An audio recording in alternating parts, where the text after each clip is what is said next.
What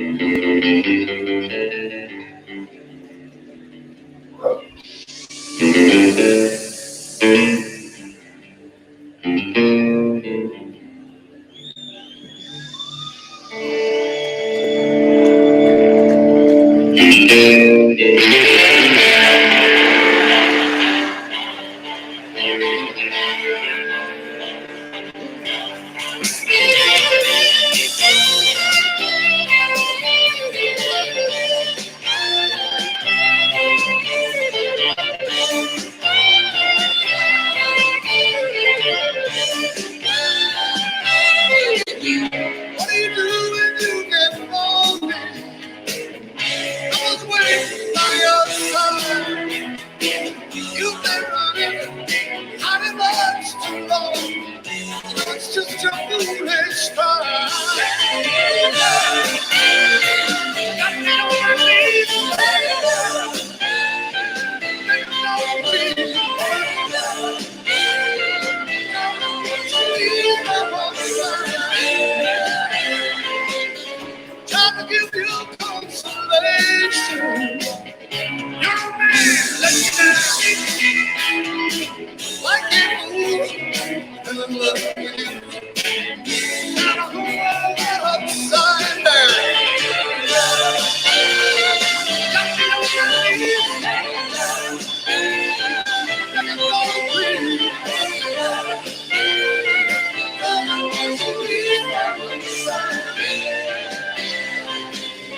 Make the best of this situation. I'm really going insane. Please don't say anyway. You're my love in vain. Got me on my knees, begging for me.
Okay. Hi, guys. I can't get enough of this stuff, but it has to do for now. Welcome back to the show. Welcome back to another late show with your host here, Lord Hellespont V. We're live from Los Angeles. We're here every night, and here is to another Saturday night. I wanted to open with that beautiful live rendition of Laila by Eric Clapton, because it really resonates with one of the watches that we discussed last time around, Lot 40 from November's Geneva auction, curated by Philips, that actually has up one of the watches that Mr. Slowhand owned himself. The watch had first gone up for sale in a public auction back in 2023, so almost 2 decades ago, when it sold for $28,680. And when it next came up for auction just a decade later, this time in Geneva, the first one was in New York, it sold for about tenfold. It's a pre-Daytona Rolex chronograph from 1953. It has a very unique aesthetic, very beautiful patina that makes it even more rare. And I think in and of itself quite desirable, even if it did not have that sprinkling of the celebrity stardust by the touch of that magical hand. And again, echoing the song, I think this is the kind of watch that if it were your best mate's wife, you still would want to make sweet love to it. Not that Mr. Clapton had such qualms himself, as you know, but that is a topic for another time. It's a reference 6034. Originally, of course, came with this lacquered black dial that are in collector circuits called a gilt dial. Everything you see on that watch face is actually in negative relief to that lacquer. So it's not printed upon the dial, but in a way shines through it. And that gives it a very nostalgic appearance in and of itself. And the fact that it has aged in a way that's both somewhat consistent, but also rather modeled, gives an extra dose of vintage charm to this classic Rolex chronograph. And at 36 millimeters with those alpha hands, it's also very wearable, quite accessible to a contemporary taste as well. Too bad that it should go for around $250,000, if not more. Otherwise, it's certainly worthy of any Rolex collection or any serious collection of vintage chronographs.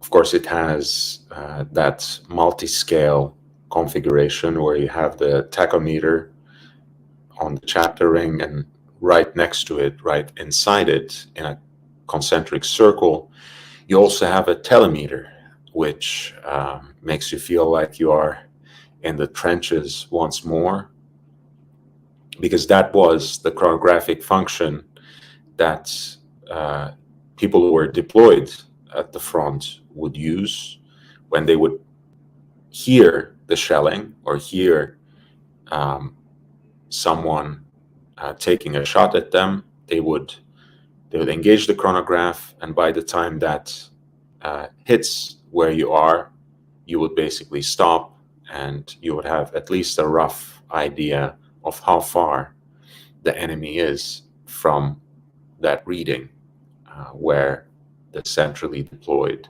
chronograph seconds and stops.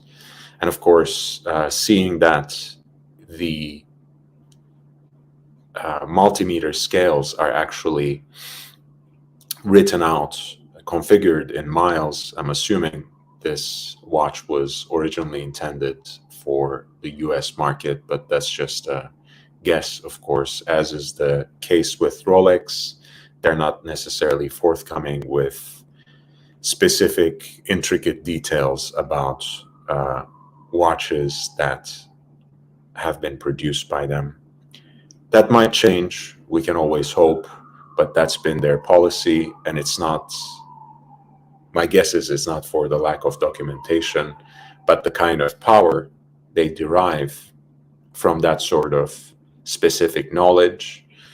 And hey, this is why platforms like my channel exist in the first place, so we can combat that disparity in knowledge between those who produce, market, and sell watches, and between those of us who are, for the most part, enthusiasts, collectors, who are interested in lasting value.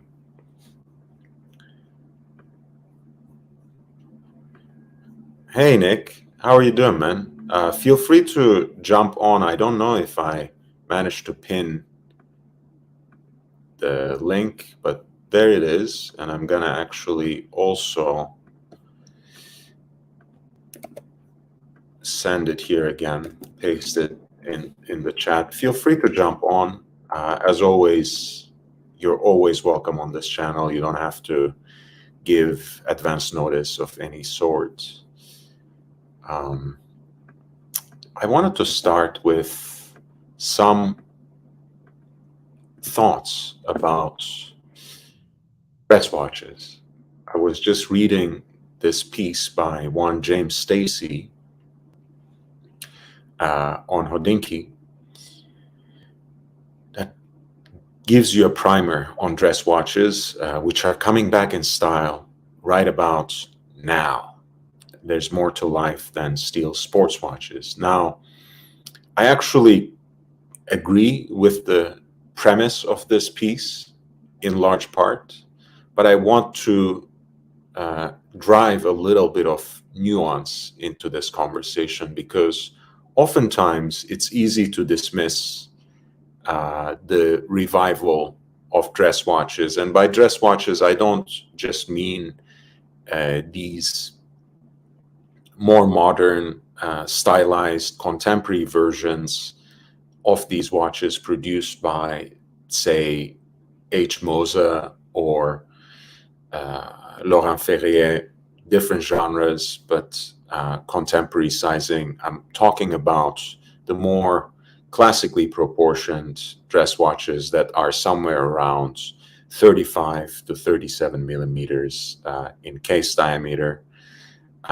and perhaps even a tad smaller than that, perhaps a touch smaller than that at, say, 34 millimeters. Those watches, for the larger population, for the average person who may or may not even wear watches, who may or may not even be interested in mechanical timepieces, they're not coming back for that average person, right? Of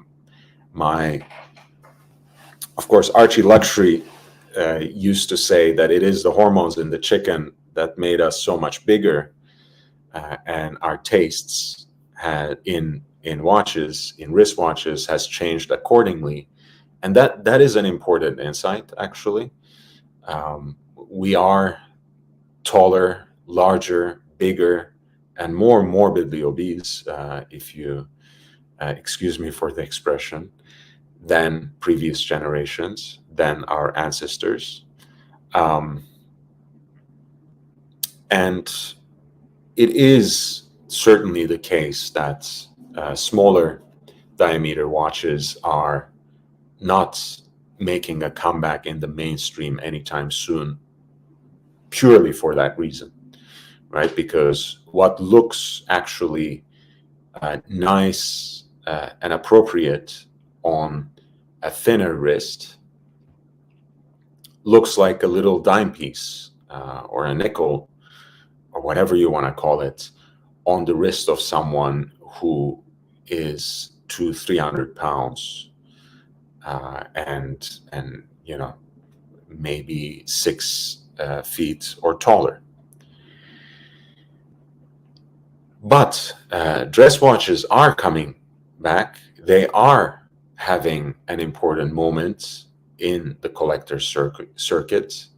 They are having a resurgence among collectors, among watch enthusiasts, because as this article gestures, we have for a long time now, for almost 2 decades, obsessed over stainless steel sports watches, chased after sports watches of every genre, from the humble diver's watch to the luxury sports chic. We have also hyped up certain brands, usual suspects, and some unpredictable ones beyond the orbit.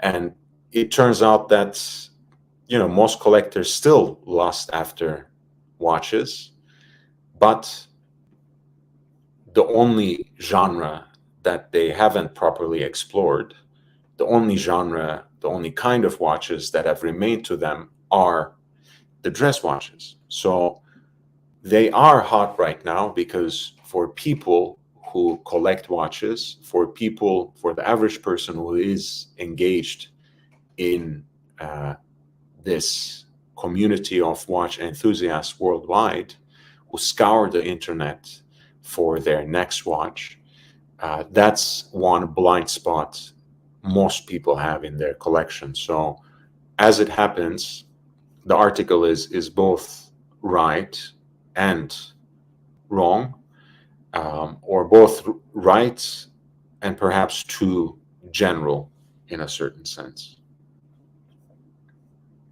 I think among serious collectors, since this is a genre that has been not sufficiently explored in terms of collecting, dress watches are gonna have a resurgence, and the only way is up.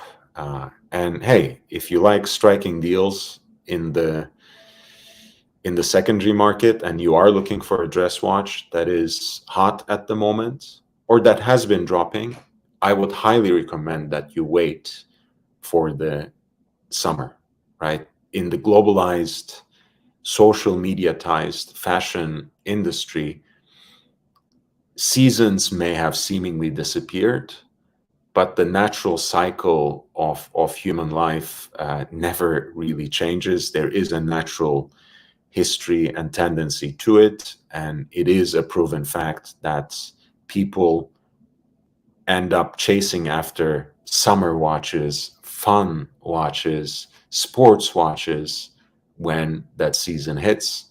And oftentimes those same people would be offloading their formal watches, their dressier watches, their watches on leather straps on the secondary market. So if you are in the market for a dress watch, don't be patient and look for making a purchase as summer 2023 approaches. GB Vol asks a boxing question. Do you have the Plant fight playing in the corner? I do not, actually. I am profoundly uninterested in the career of Caleb Plant, who is a very standard fighter who has not fought anybody except Canelo worth anyone's time, and his career therefore languished, and he couldn't actually step up to the competition when it was time to face the music. Dirrell has been a huge disappointment in and of himself. He As you know, he regained that title before he lost it to David Benavides, who then dropped it on the scale because he couldn't make the weight. Anthony Durrell actually struggled against Avni Yildirim, and Avni Yildirim is a fighter that Canelo made easy work of in a few rounds. So when Durrell won that title, he was about to lose the fight. Thankfully, he had a cut, which was considered accidental, and it went to the scorecards early. I think otherwise he would have probably lost that title. Anyway, so I don't care about Caleb Plant or Anthony Durrell for that matter. Let's go back to watches. Yes, I think dress watches are coming back because most collectors have let that genre unexplored in large part.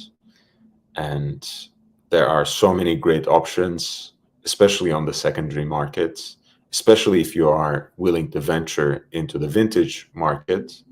And those deals only will be getting better after, in and after the second quarter, in and after the first quarter, I should say, of 2023, as we approach the summer in this case.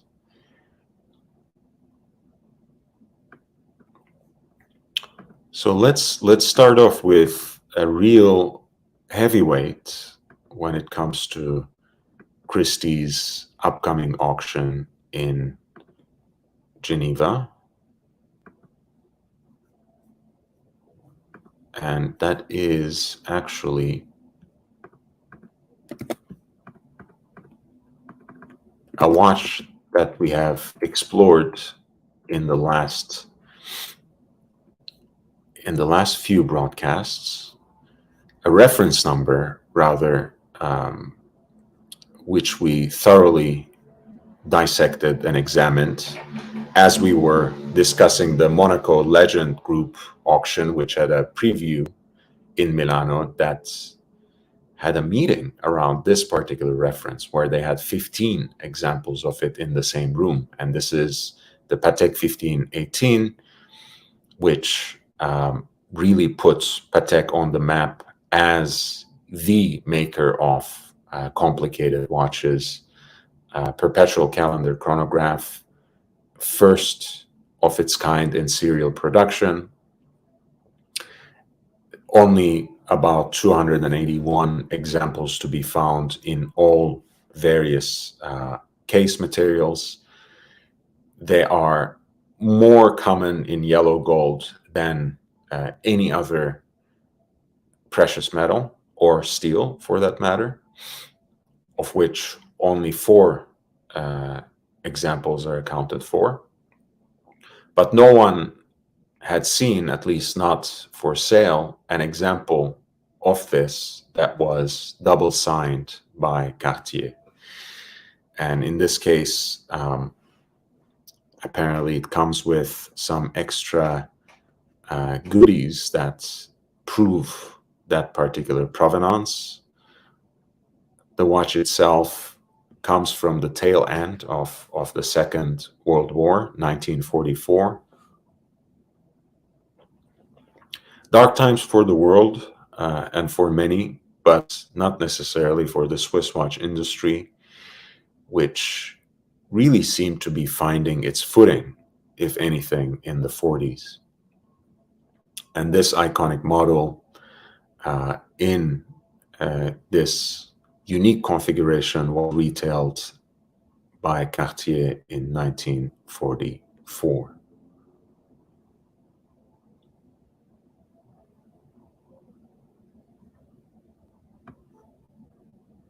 My bad. I remember reading it was retailed in 1944, but apparently it was produced in 1945 and retailed in post-war Paris on August 1946. And this is also certified apparently by Cartier in 2002. And the estimated value of the watch is $1.5 million to $2.5 million or francs.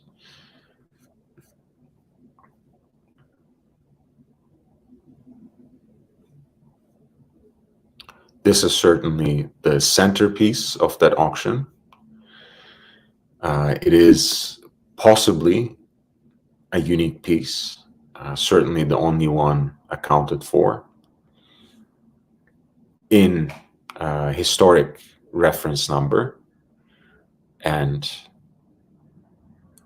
in a genre of watch, in a kind of watch that was produced less than 300 examples. So you can surely expect it to reach those price points.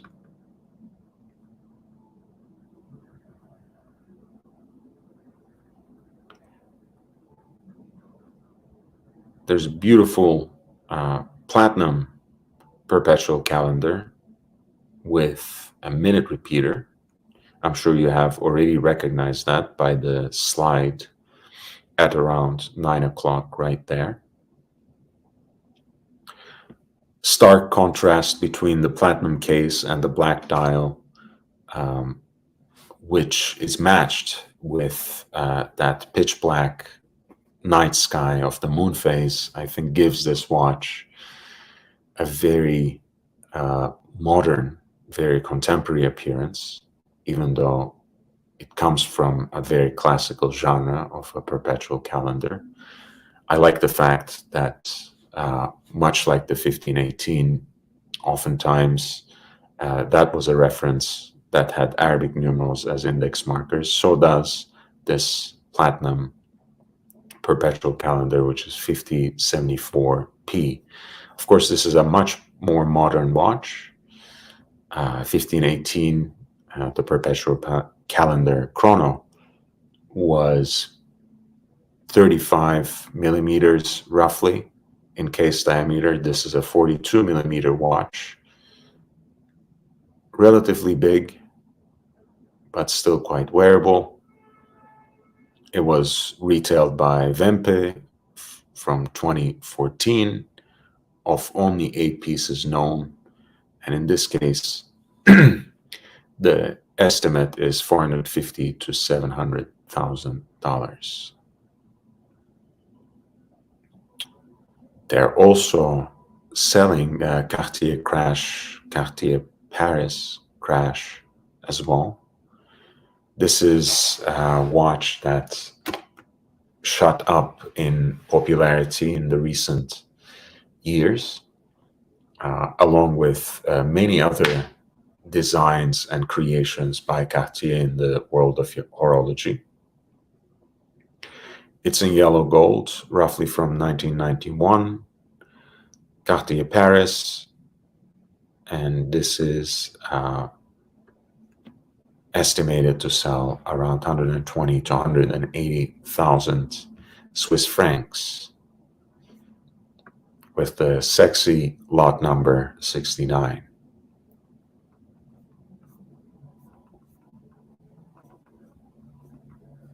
The platinum perpetual calendar chiming watch was lot 86, and the 1518 that was double signed by Cartier was lot 92.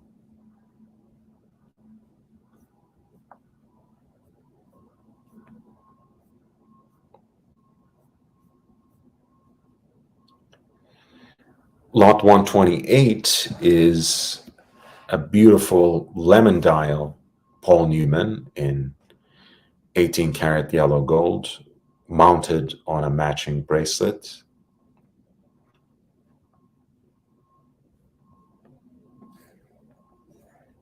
Has all those Art Deco elements in the font of the numbers within the subdials.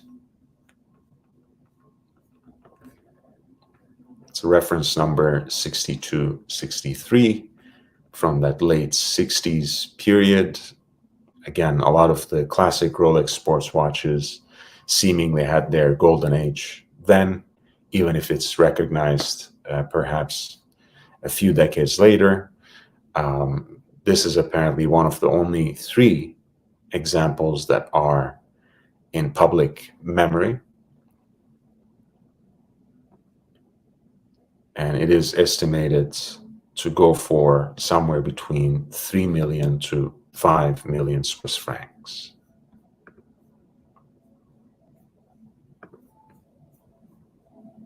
Boston Collector, welcome.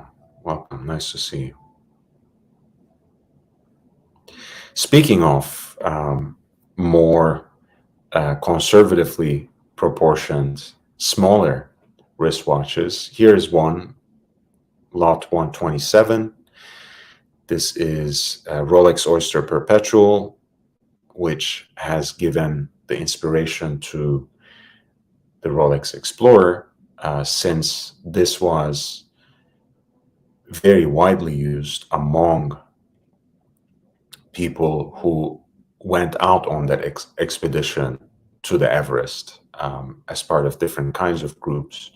Of course, the one we remember is the one that achieved this historic feat in 1953, the Tenzing Norgay Sir Edmund Hillary expedition. But this was, these Oyster Perpetuals with white dials were at the forefront and were properly the predecessors of the Rolex Explorer, which was released after the fact.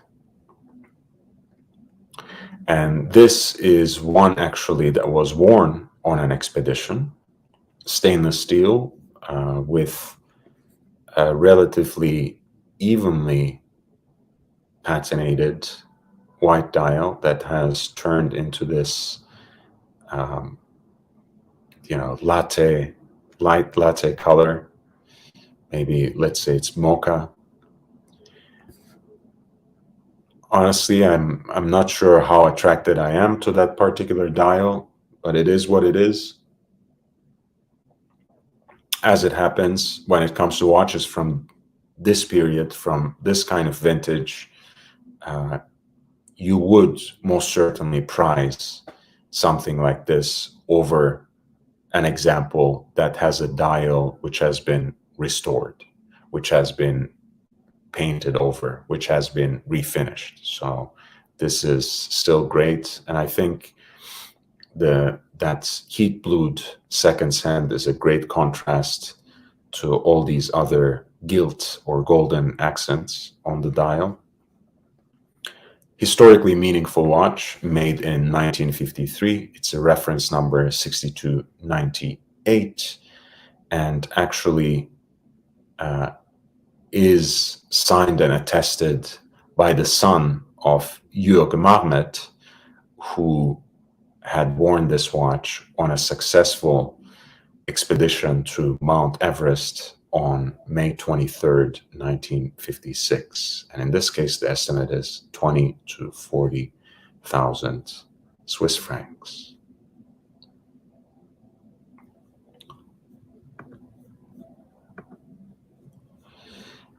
I was offered the 6263 with black dial and black bezel. Okay, congratulations. What's a good price for that? I haven't seen the pictures of your example. I need to know what your example looks like to really answer a question like that, Boston Collector. I can give you a rough estimate of what people are paying for that kind of watch.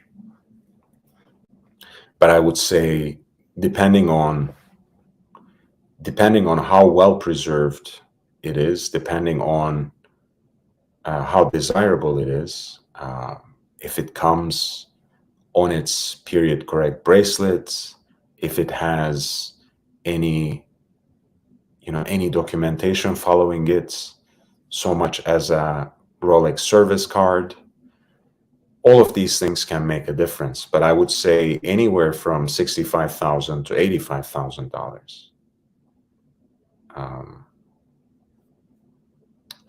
And if it's a big red, so to speak.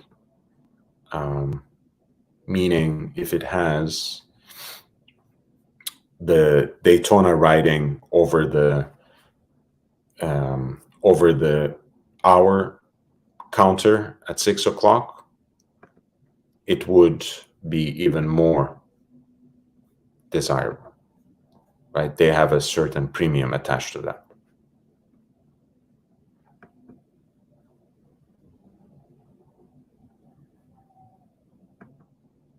It's the gold version.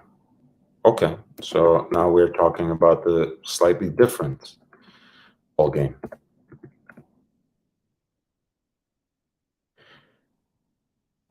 Does it come on a bracelet? Did you say that?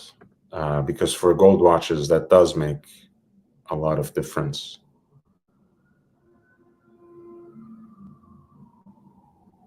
Look, if it's gold, if it comes on a full bracelet, it's a so-called jump layer special with the black dial, and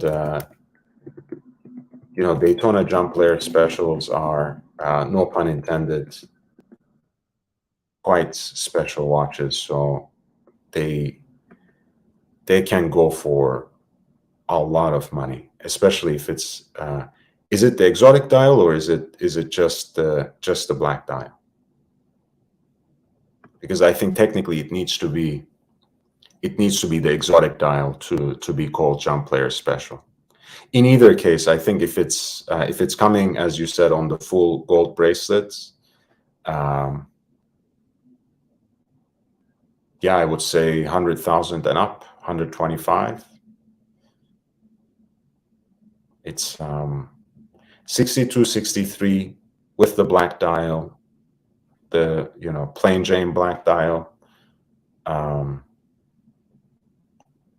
something like that.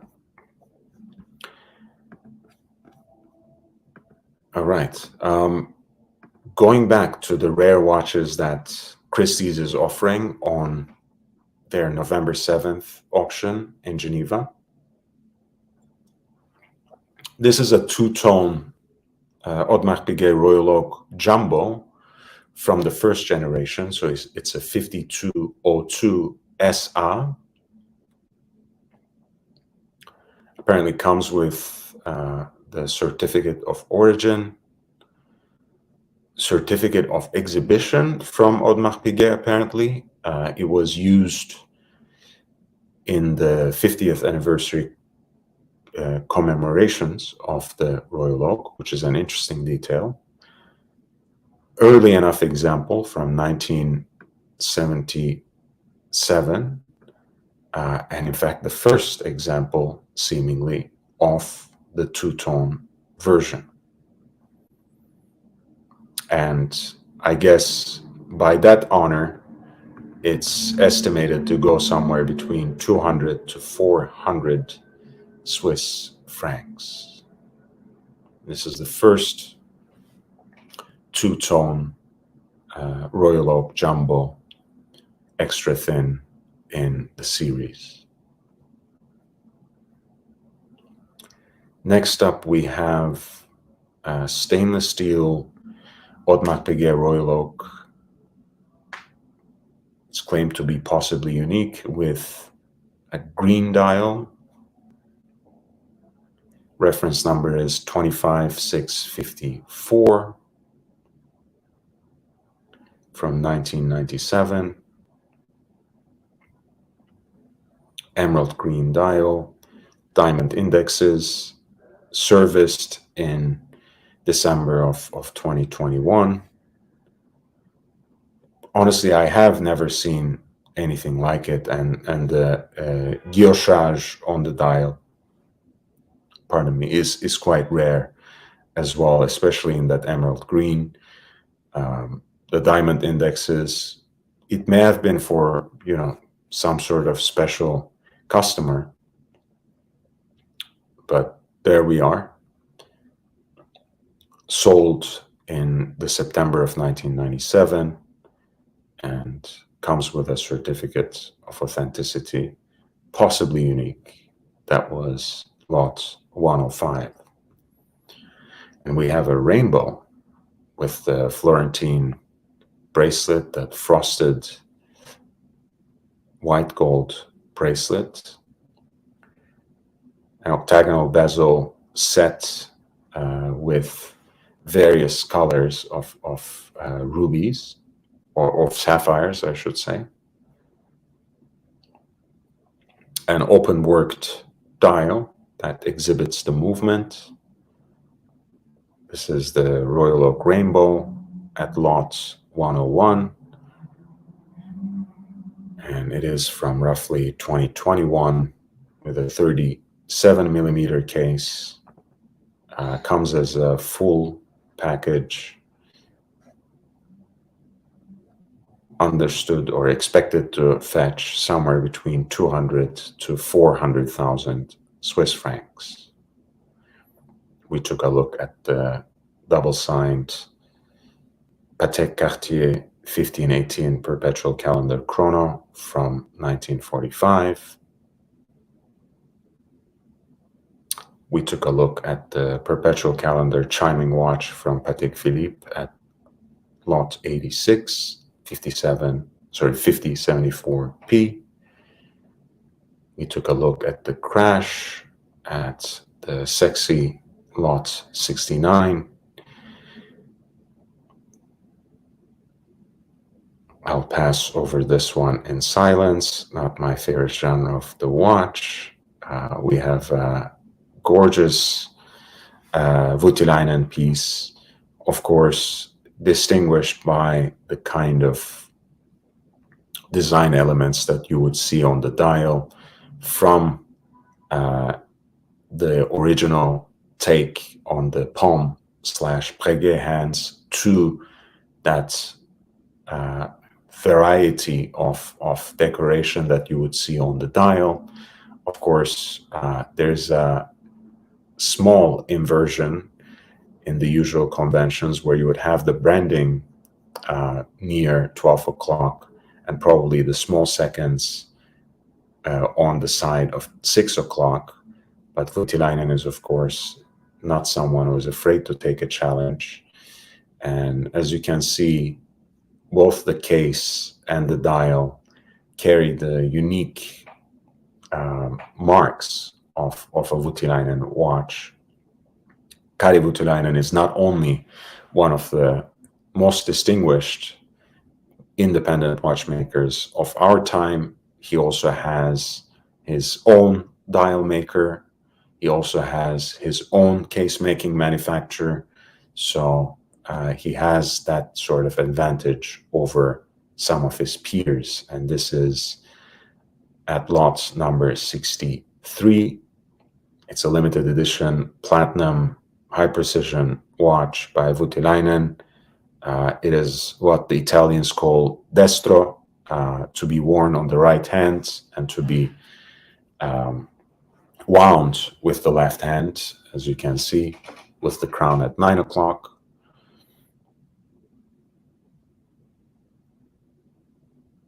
And it is from 2009 at a very wearable 38.5 millimeters, a white gold watch, classic design elements with those spider lugs on the case, but with a distinctly modern touch by Kari Voutilainen.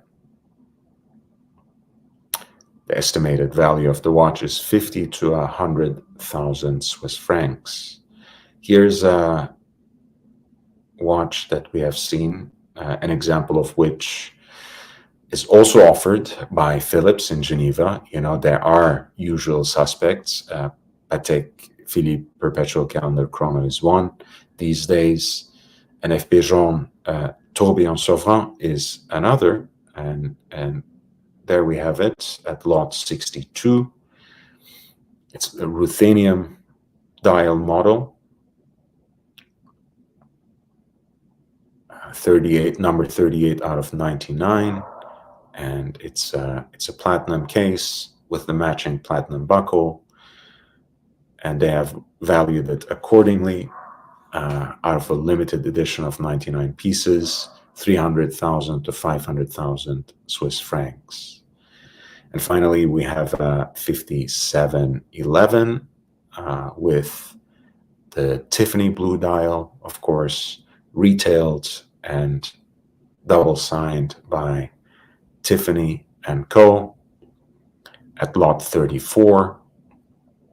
This is the 170th anniversary commemoration between Patek Philippe and Tiffany in up until 2021, and still to this day.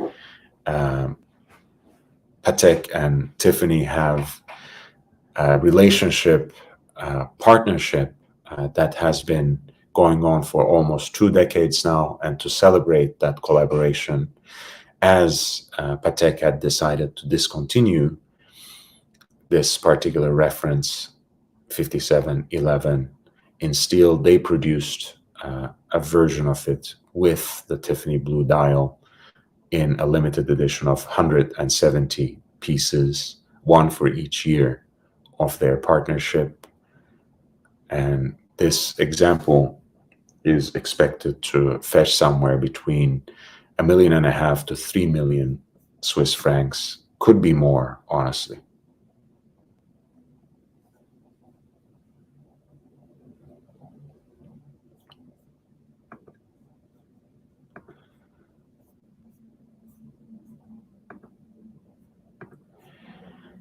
They have basically divided their curation into 2 groups.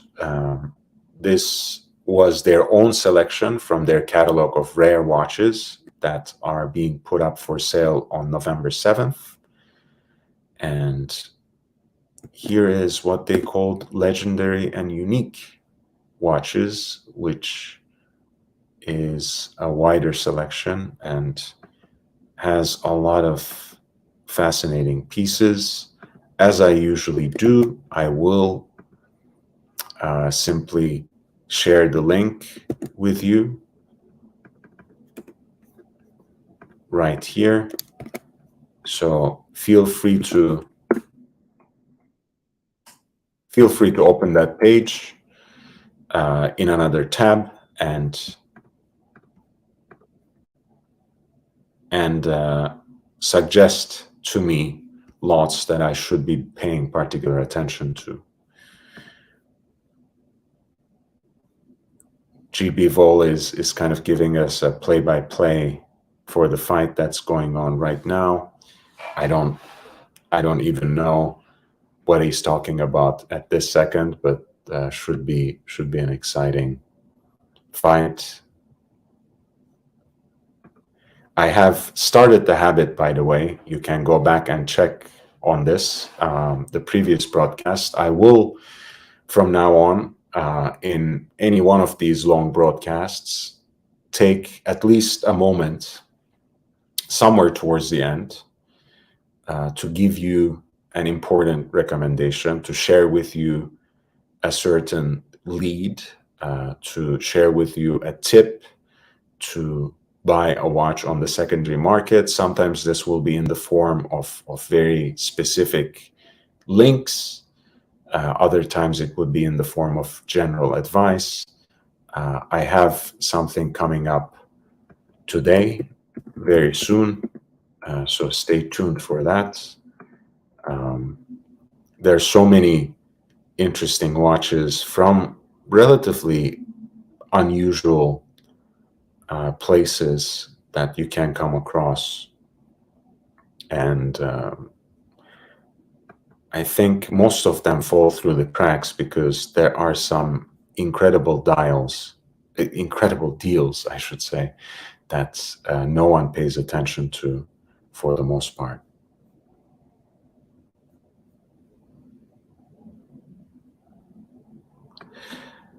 Boston Collector, you got one quote saying worth 160. Yeah, I mean, I've seen some listed for 250. Again, I haven't seen the watch that you were offered. If you can buy, if you can assess the condition properly on your own and buy it at 125, by all means. That is a 6263 gold Daytona with a black dial on its full bracelet. If you can get that deal and you know what you're getting, you can actually assess that condition on your own, by all means.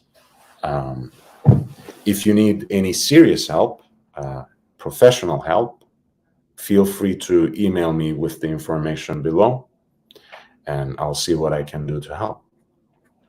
Paul, my friend, thank you so much. Thank you for reminding everyone to upvote. I appreciate it. It's free, and it actually helps me a great deal.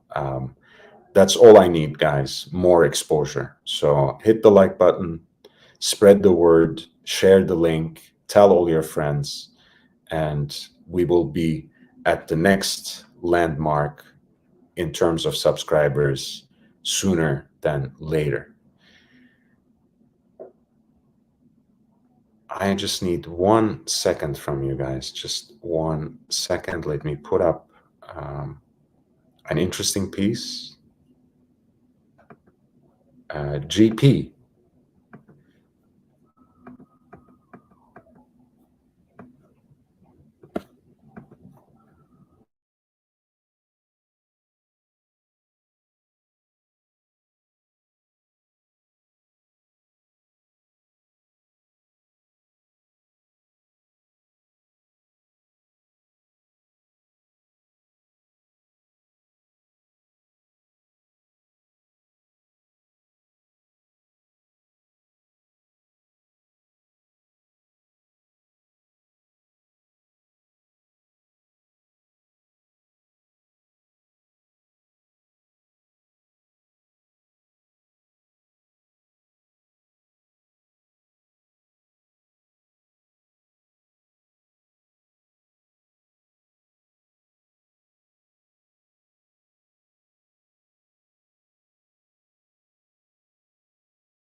Sorry, guys, I was running out of battery, so we are reconnected again, and all is good.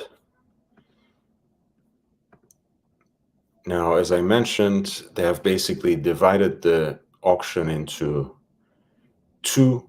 On November 6th, they have these legendary and unique watches, and on November 7th, they also have the rare watches, of which we have seen a selection, pardon me, just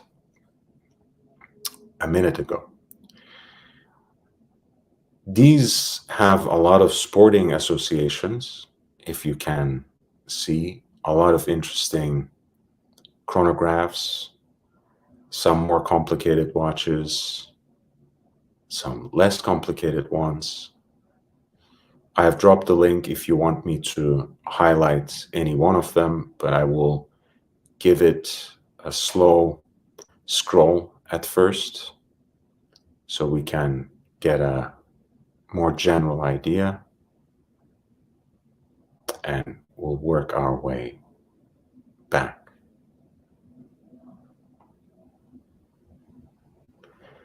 And I like this selection, actually, the selection that they're offering on November 6th, because they actually offer a lot more accessible pieces that can present, relatively speaking, quite good deals to the right buyer.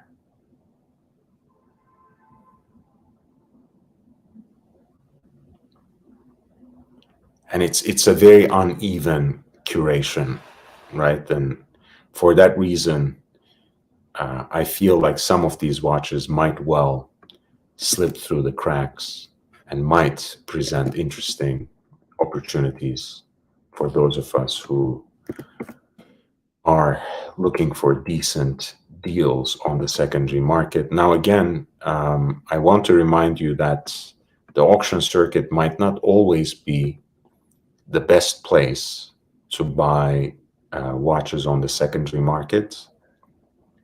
That certainly is true, that rings true when it comes to those hyped up pieces when it comes to those hype watches. You never want to engage in a bidding war with global coterie of collectors on an auction like this. But when it comes to some of the usual suspects, some of the watches that keep appearing and reappearing on just about every single auction, they can once every so often present some incredible deals, and this certainly is one such selection. And on November 6th, you have watches that are incredibly unique, classic, limited editions, but also some others that are fairly common and that can, at the right price, present good value propositions. This is a very unique watch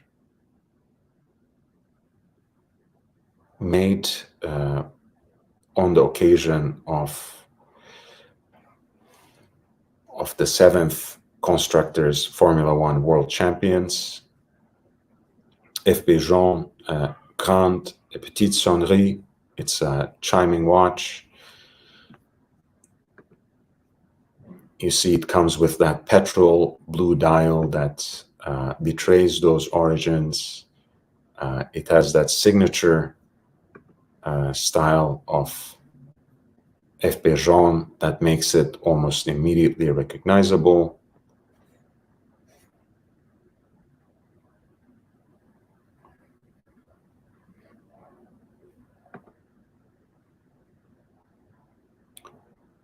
The full set, of course, including the bracelet, the beads of rice bracelet and matching material, as well as 2 extra leather straps.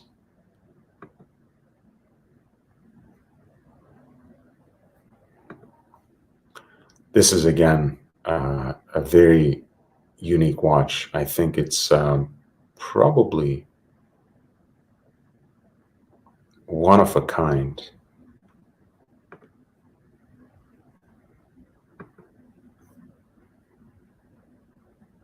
Yes, it's a bespoke piece, so it's not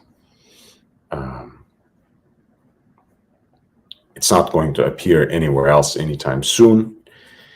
And at this auction, it is listed, it is valued somewhere between 2.4 to 4.4 million Swiss francs.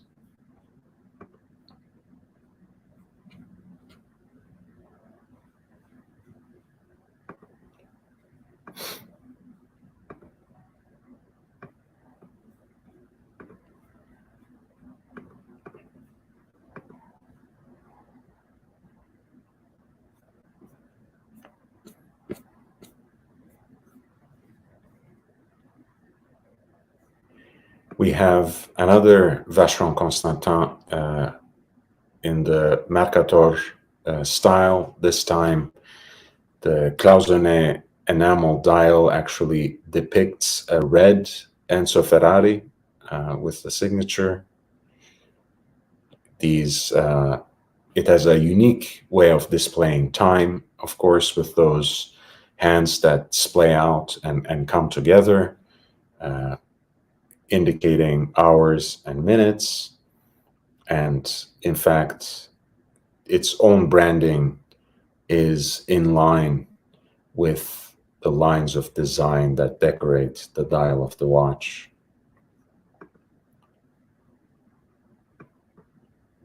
Again, this is a particular genre that Vacheron Constantin really masters. Their blending of the classical design of a dress watch, of a high-level dress watch, with really an arts et métiers, arts and crafts kind of unique handwork on the dial is is really special, and a lot of times they would design unique rotors for these as well. And here you have, of course, the prancing horse. What better symbol to really mark a collaboration with Ferrari? And in this case, you also see Jean Todt's 10 years with Ferrari.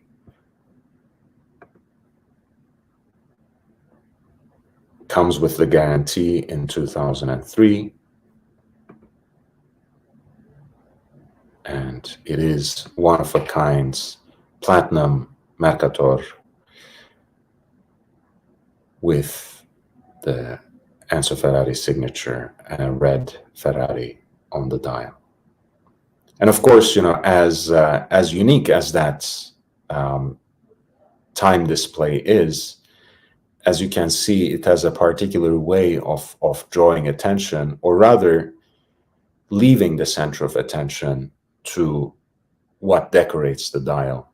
So it is really more of a piece of art than a timepiece, but it can go both ways.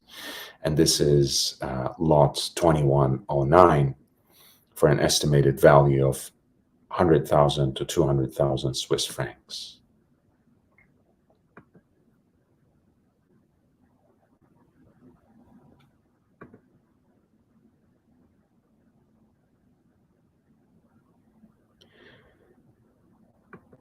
You have a Vacheron Constantin perpetual calendar chiming watch.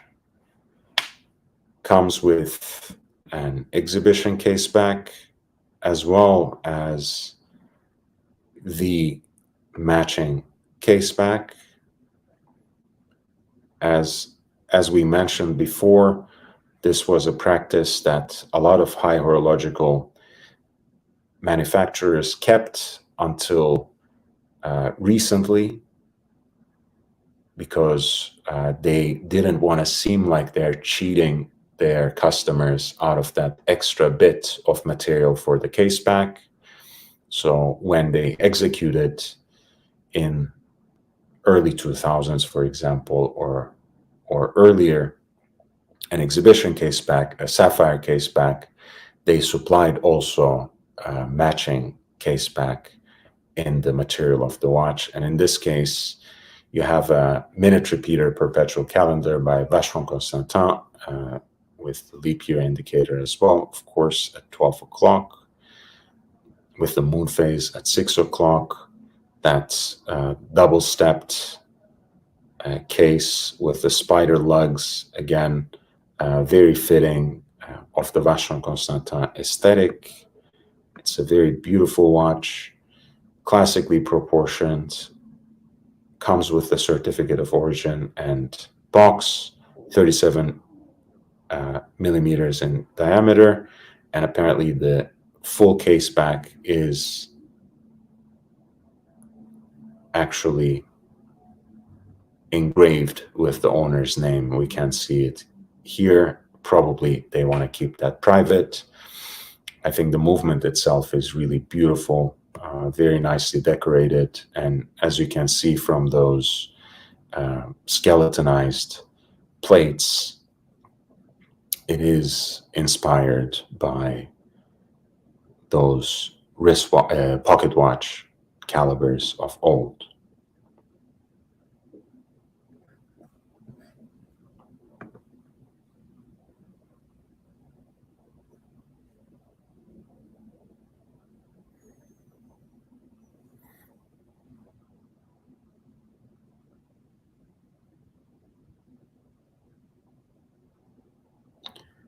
We have at 2048, lot 2048, a very nicely decorated and unique case, a rectangular case watch by the famous jewelry makers Boucheron. It really looks more like a Dupont lighter than a watch, but for that reason, perhaps, it is very elegant, set with a cabochon on the crown. Very plain, very dressy. It's actually a watch that was, again, gifted to Jean Todt and comes with a fitting case that carries his initials as well.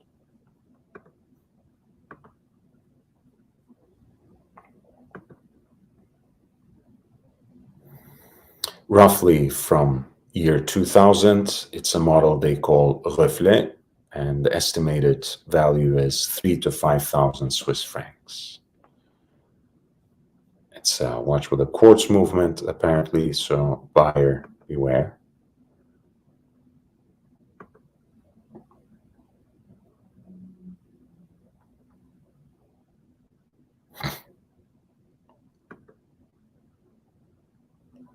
You have at lot 2021 a full set of the early version of an Erlang und Söhne datograph in platinum.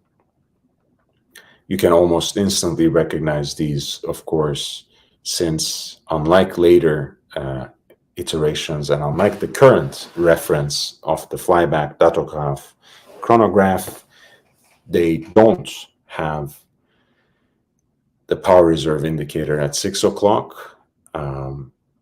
They do have the oversized date indicator that has become a signature of Lange's design language at 12 o'clock. Of course, those loomed alpha hands give the watch an extra bit of a sporty vibe. The design is otherwise perfectly balanced. Classic 2 register chronograph that is given a solid and perhaps a little bit of a sporty vibe by the design of the case. I think it's a beautiful watch. It's an absolute grail for many, is certainly one for me. The earlier generations are, of course, also smaller in case size, right around 39 millimeters. So in a way more wearable than the newer reference. And this is an early model coming from around 2000, year 2000. That's the architecture of that L951.1 movement, always a beauty to contemplate. So is the freehand engraved balance cock.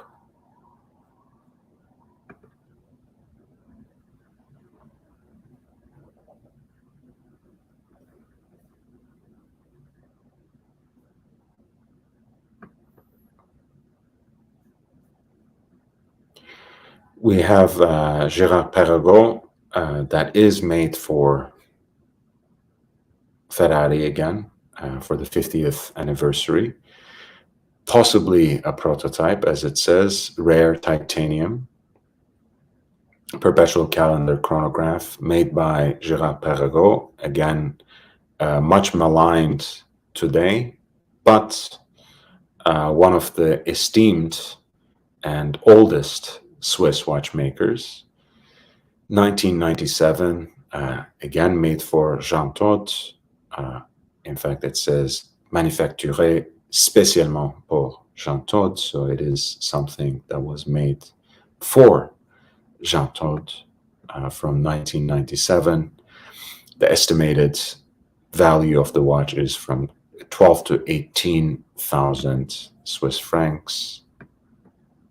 It actually looks very unique and exciting, honestly. I like the aesthetics of this watch. Not something that is necessarily in my lane, not something that really aligns with my taste, but it's not what you see with the average perpetual calendar chronograph. You know, it's certainly a sportier design. It's certainly a more modern design.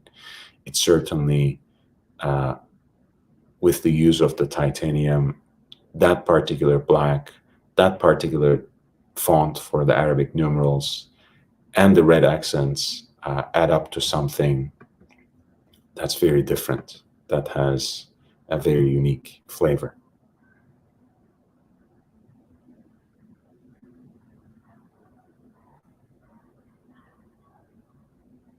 There's a Scuderia Ferrari edition.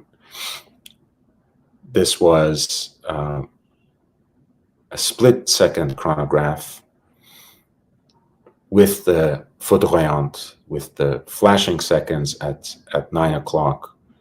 And it was produced for the 1999 Ferrari F1 Constructors Championship. It exists in various metals. In this case, it is the platinum version that we have in public auction here in lot 2005. So it's a rattrapante split-second chronograph with the flashing seconds at 9 o'clock. Comes as a full set in that distinctly red box.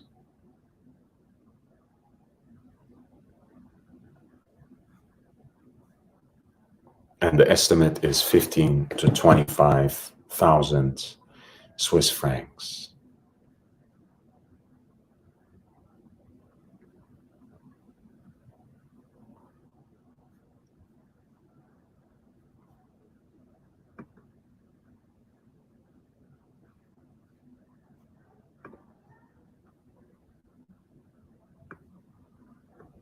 Peeping time. Thank you. Thank you. And Junior Johnson, thank you to you as well. I'm glad to see that you're back in Michigan. Thank you for saying hello, and thank you for reminding everyone to upvote. Jay Gray, they have not really explicitly advertised it as, including pieces from Jean Todt's collection, but I think just about every piece you have seen in that auction is coming from Jean Todt's personal collection of watches, and you can kind of get that by the running theme of Ferrari on the one hand and the proper inscriptions and dedications on the other. By the way, everyone, we have just gone through the first hour of our broadcast today. Thank you for being here. Thank you for your presence and support. Please hit the like button and help me gain just a little more exposure. Tell all your friends, spread the word, share the link, and help me grow this community and reach my next landmark. It is thanks to you that I'm here. It's thanks to you that I've reached 1,000 subscribers and counting. So hopefully next stop is actually 5,000, and we'll grow from strength to strength. The channel is not monetized yet, but it is getting there. And if you want to help until then, you can always use one of these three means. You can contribute through PayPal at lordhellespont5@gmail.com. That's lordhellespont@gmail.com. This is the best way if you want to request a certain kind of content, if you want a dedicated live stream, or if you have a question seeking advice on the state of your collection or on your next watch acquisition. I can help you with all of those things. Feel free to send me an email at lordhellespont@gmail.com. I also have a Cash App, that's $LHVVV, $LHVVV. And if you want to become a consistent contributor, committed to the cause of enhancing the quality and quantity of content on this channel, you can always sign up on Patreon. All the links are there. So feel free to click. The information is in the crawling ticker and is included in the video description.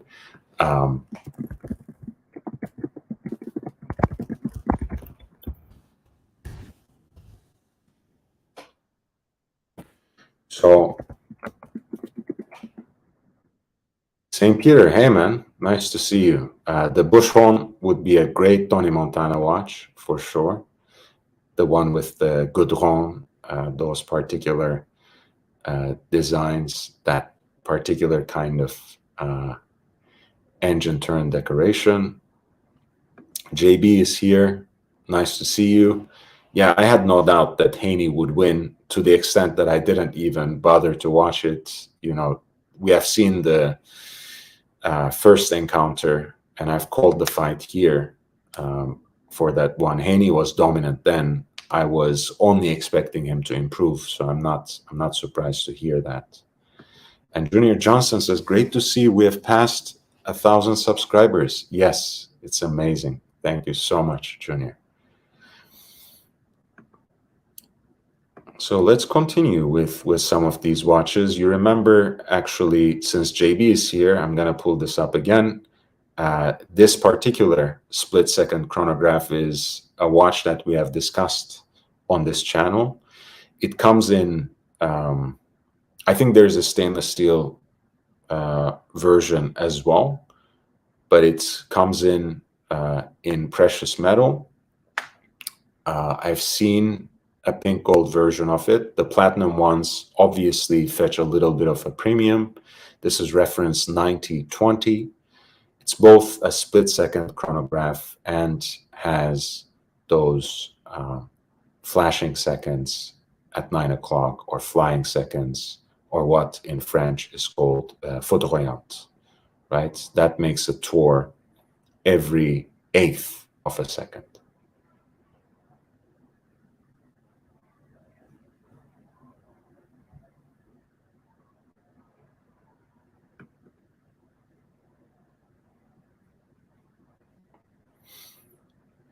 So that's a beautiful watch.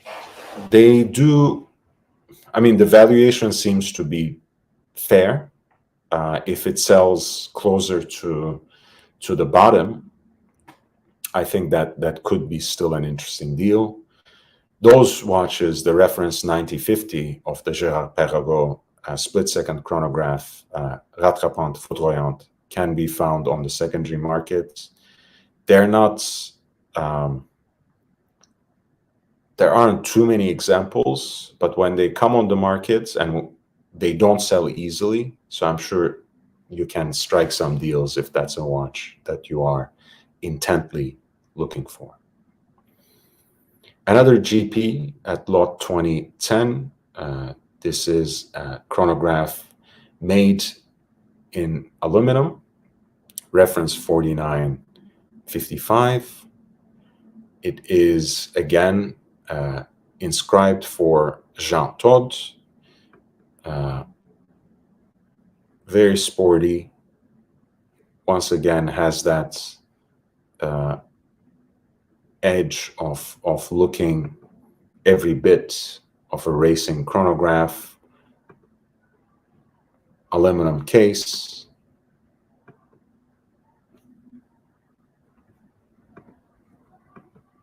Black carbon fiber dial. Very modern writing of the Arabic numerals. There's also a date function right there, and the red accents, of course, that resonate with the brand's, the constructor's own colors. The estimate is $8,000 to $12,000.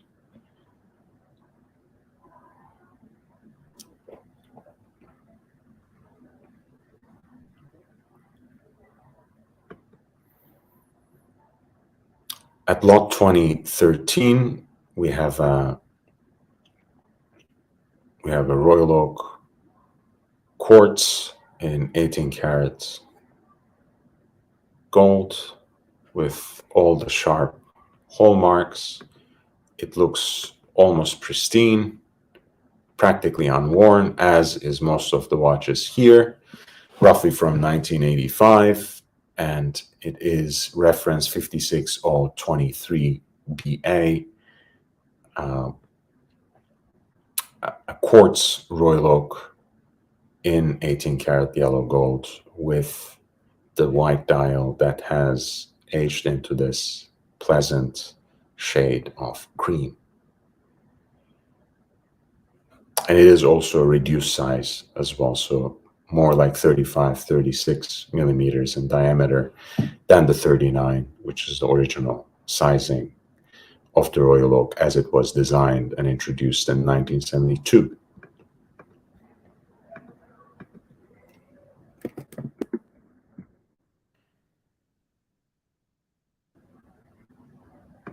Evan, nice to see you, man, and thank you for upvoting. Jay Gray says, "Do you think watch companies cringed when they saw him coming?" I think it would have been the other way around, Jay Gray,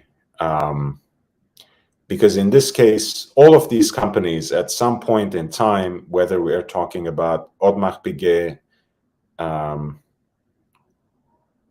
Girard Perregaux, and also, I think there were one or two other brands that I saw in this mix. All of these brands at some point collaborated with Ferrari. FP Journe, of course. Well, so officially, FP Journe has collaborated with them. Girard Perregaux had been the team supplier for the longest time, and so was AP at a certain point, at least through limited editions. Now it's Richard Mille, but yeah, I think they would have reached out to Jean Todt, who was the chief, as you know, so who was the main man. I'm sure they would go the extra mile to please him, if anything.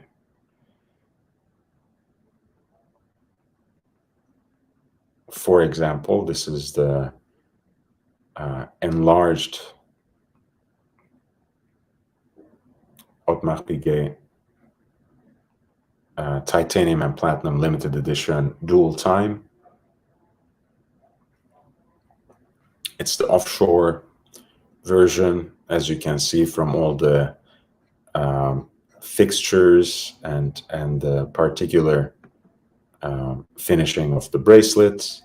This is the America's Cup limited edition from 2003, 45 millimeters, so it's gigantic. The estimated value is 20 to 40,000 Swiss francs. A Royal Oak offshore Alinghi America's Cup model at lot 2014.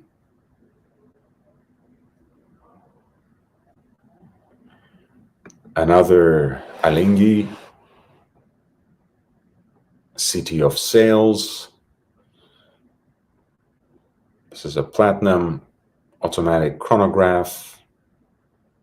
Has that slate gray dial, or dove gray, I should say. Actually, it's one shade darker than slate gray. The logo of Alinghi at the hour counter there at 9 o'clock. Comes with the guarantee. Again, roughly from 2003. It's a platinum piece, 25,979. They have valued it, and they expect it to go somewhere between $40,000 to $60,000.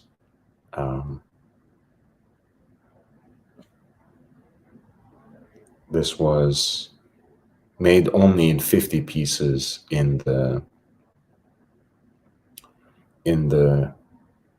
platinum, so quite limited, not universally attractive, but could be interesting for the right buyer on that rubber band. At lot 2016, you have the perpetual calendar Metropolis, Audemars Piguet Jules Audemars. It has, of course, all the fixtures of a perpetual calendar watch, but it also has a day and night indicator, a kind of 24-hour circle here at 6 o'clock, including some of the major metropolises in the world. It's an interesting and unique piece. In platinum, of course, it's quite rare as well. I'm not too hot on these like deconstructed Arabic numerals on the dial, but other than that, I actually quite like this watch. Love the globescape dial design as well, the waffle dial, you might also call it. It's estimated to go somewhere between $28,000 to $38,000. 39 millimeter case size, silver dial, perpetual calendar with an automatic movement. Pardon me, it looks quite wearable, and the rotor itself is one of those skeletonized executions by Audemars Piguet, which look amazing. Of course, it has those initials like A and P, Audemars Piguet, the two founding families.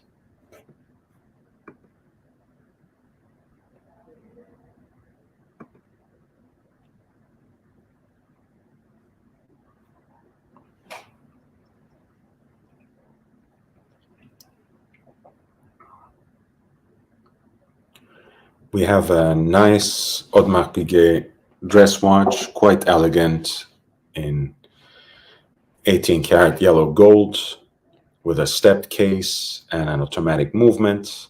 Comes with its original box.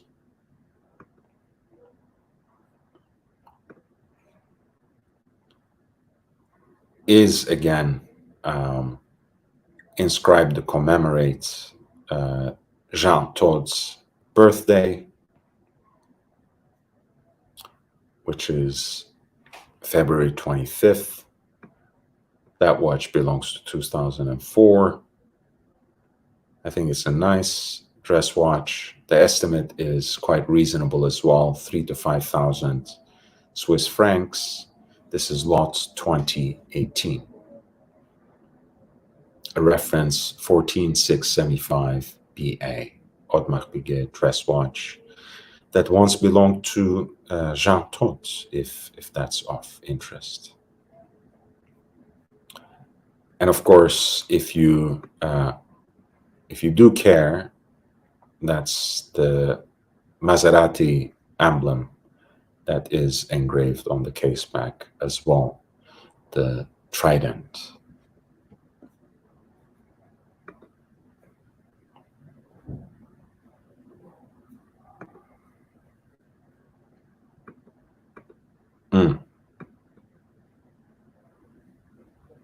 Yes, sir, Maserati. Yeah, I mean, these are, even though they are not exclusively advertised as such, even though Christie's did not decide to foreground it, I'm assuming that most, if not all, of these watches that go on sale on November 6th come from Jean Tod's collection. But in the case of those watches that are engraved as such, that have even presentation boxes with his initials, you can rest assured of the provenance. Otherwise, I wouldn't necessarily take my chances unless I know for sure. But at least from this collection, anything that has a Ferrari element, Maserati element, chances are it is a watch that has once belonged to Jean Todt. Here we have wonderfully complicated, yet also very simple Alain Gonzone tourbillon.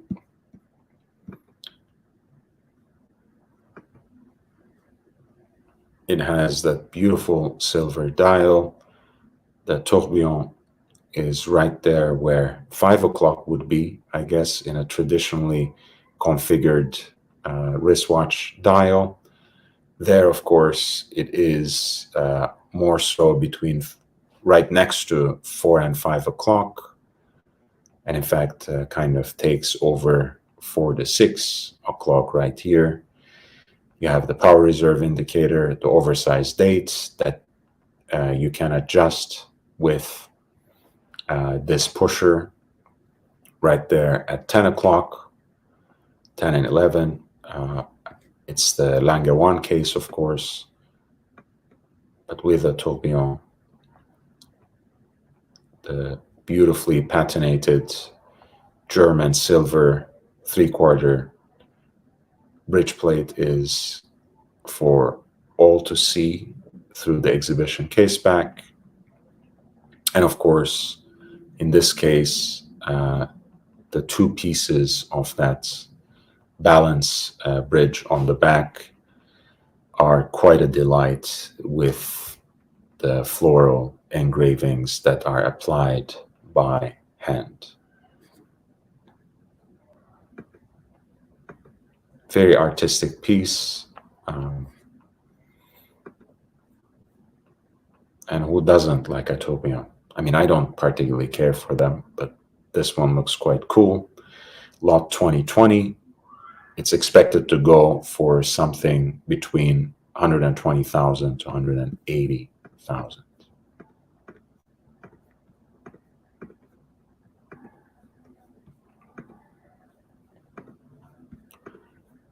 Another interesting Lange, this time more properly complicated at lot 2022. This is a platinum automatic perpetual calendar.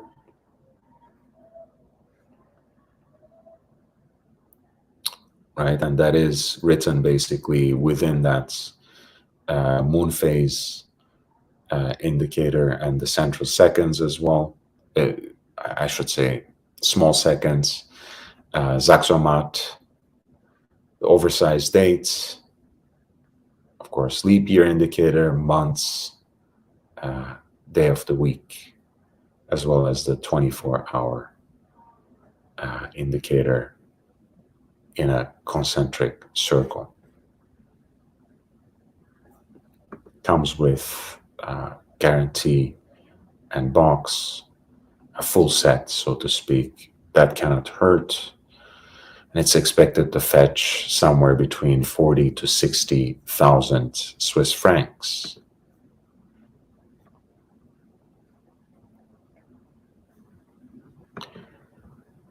A very underrated and undervalued design by Audemars Piguet. This is the millenary. Has a snailed dial design, a snailed tachometer that is combined with the telemeter on the chapter ring. The date is visible at 3 o'clock through an opening there. The watch is itself from year 2001. It is a chronograph, as you can already tell by the pushers, as well as these rather discreet but sunken in dials that replicate the elliptical shape of the case. And this is valued at an estimate, or this is estimated at a value somewhere between 4,000 to 6,000 Swiss francs, which could, depending on the buyers interested on it, prove to be an interesting deal. Lot 2017. This is an Audemars Piguet automatic chronograph in their relatively unpopular millenary design, but it has its fans, it has its own crowd, so that could be an interesting piece. Hi, Peruka. Yeah, he says, God, what an awful watch. I know people don't like it for the most part. I don't mind it. I'm not really losing any sleep over not having one in my collection, for sure. Thank you for being here, Muki, and thank you for the like. But I don't have any strong feelings against it either, Swiss, to be perfectly honest. On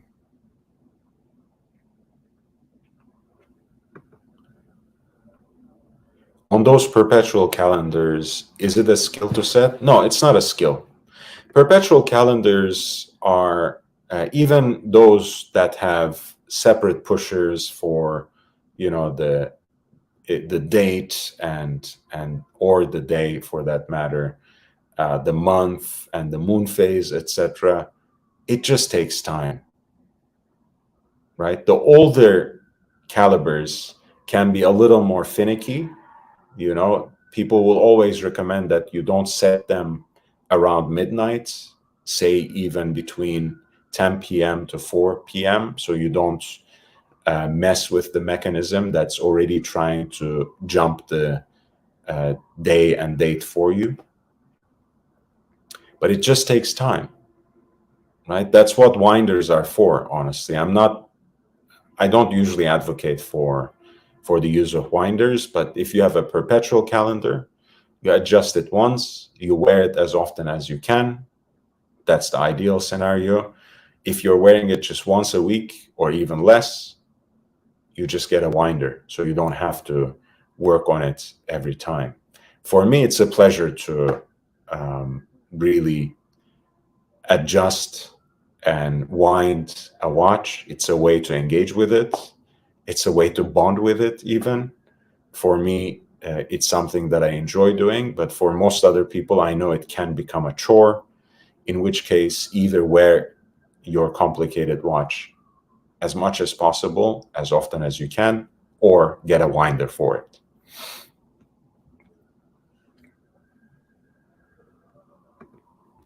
Piwuka says, I just think that the Audemars Millenary is ugly, nice for AP to give it its own movement, however. Yes. And yeah, Quincy Jones limited edition is pretty cool. The piano version, as you said. Yeah, I think it's a cool one. It's a cool watch. It's a different watch. Again, not for me, but I do appreciate it from far.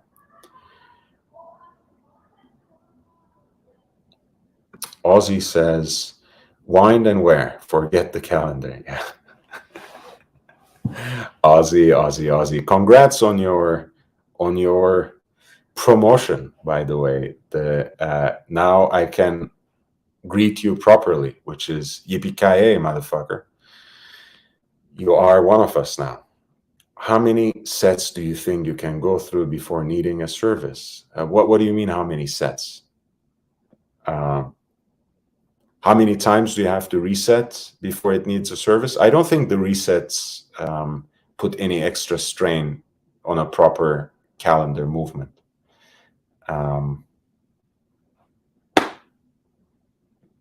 Yeah, honestly, I think sometimes we make things more complicated, no pun intended, for ourselves than they already are. It's just another watch. You just have to wear it a little more often than your other watches, because time-only watches, they're easy to set. So even if you let them linger for a week or a little longer, they will last. Now, I do appreciate my Reverso Grand Date, which has an 8-day power reserve when you crank it up and properly wind it. But I've never really, I don't mind when watches run out of charge and they need to be reset. No worries. Yeah, watch winders, man, it's like letting the car run when you're not actually driving it. So I don't use them, but if I had a perpetual calendar that is supposed to last a century after you adjust it properly, why bother, right? It could be an interesting way. If you're not wearing it for the next 3 days, you can put it on a winder. That wouldn't be so bad. I would say setting it probably. If you are setting it properly, if you're setting the watch properly, I'm sure that's actually better than the winder, because it's the wear and tear more than anything that destroys watch movements. Unless, again, you are working with a particularly finicky, especially older movement, and you are trying to adjust certain things when they're skipping over themselves. So you just have to be attentive to that. Okay, I have about 20 more minutes in this broadcast, and I want to use that time as efficiently as possible, present you a few more watches from this collection of legendary and unique watches.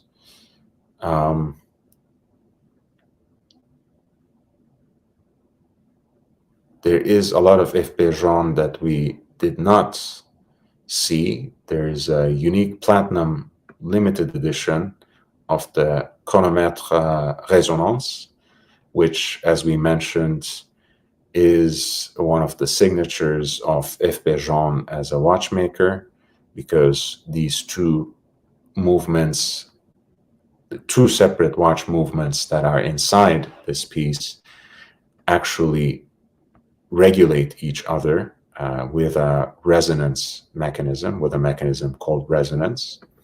And that was already something when Breguet did it in terms of a pocket watch.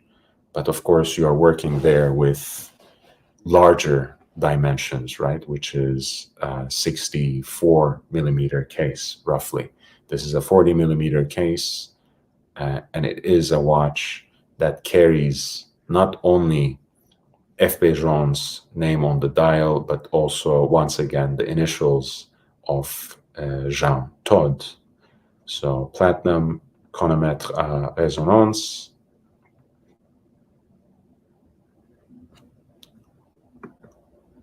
The ruthenium model, already one of 99 pieces from year 2003, has even been made more unique by that initialing at the, roughly at the center, but really off center of the dial. And lot 2028 is expected to go somewhere between, is expected to go for something between 650,000 and $1.25 million Swiss francs.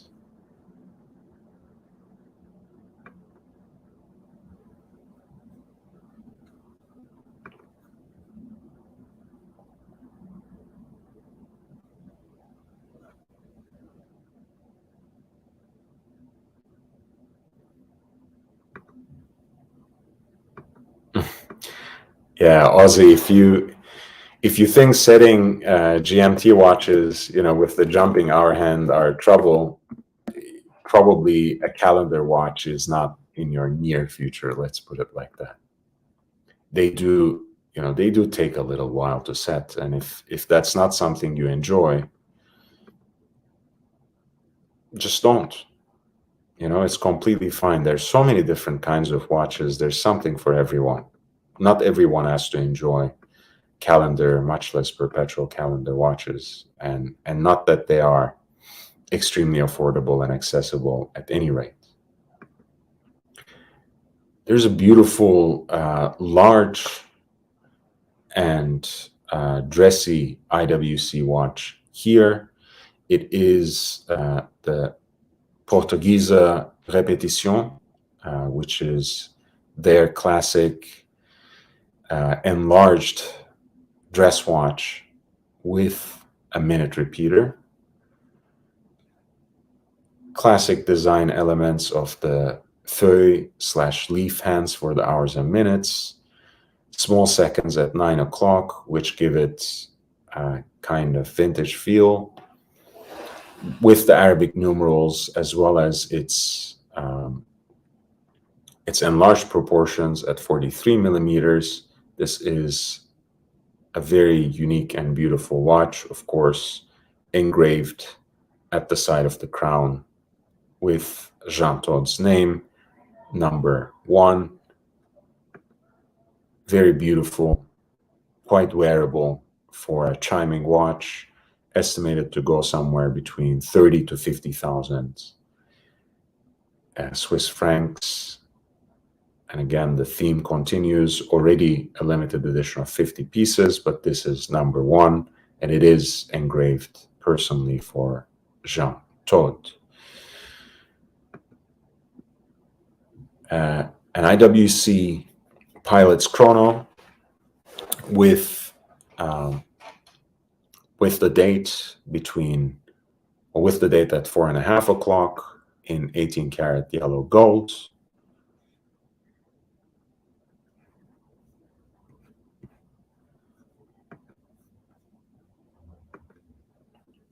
I like this particular dial configuration a little better than the 6/9/12, honestly. Still not my favorite genre of chronographs by any means. This is the, if I'm not mistaken, this is the Mecha Quartz chronograph movement that is in it, which means that it is a quartz movement primarily, but it has a sweep seconds, if I'm not mistaken. And this is reference 3741, smaller case as well, which is an interesting proposition for an IWC pilot's chronograph at 36.5 millimeters. This is lot number 2032, projected to realize a price of 4,000 to 6,000 Swiss francs.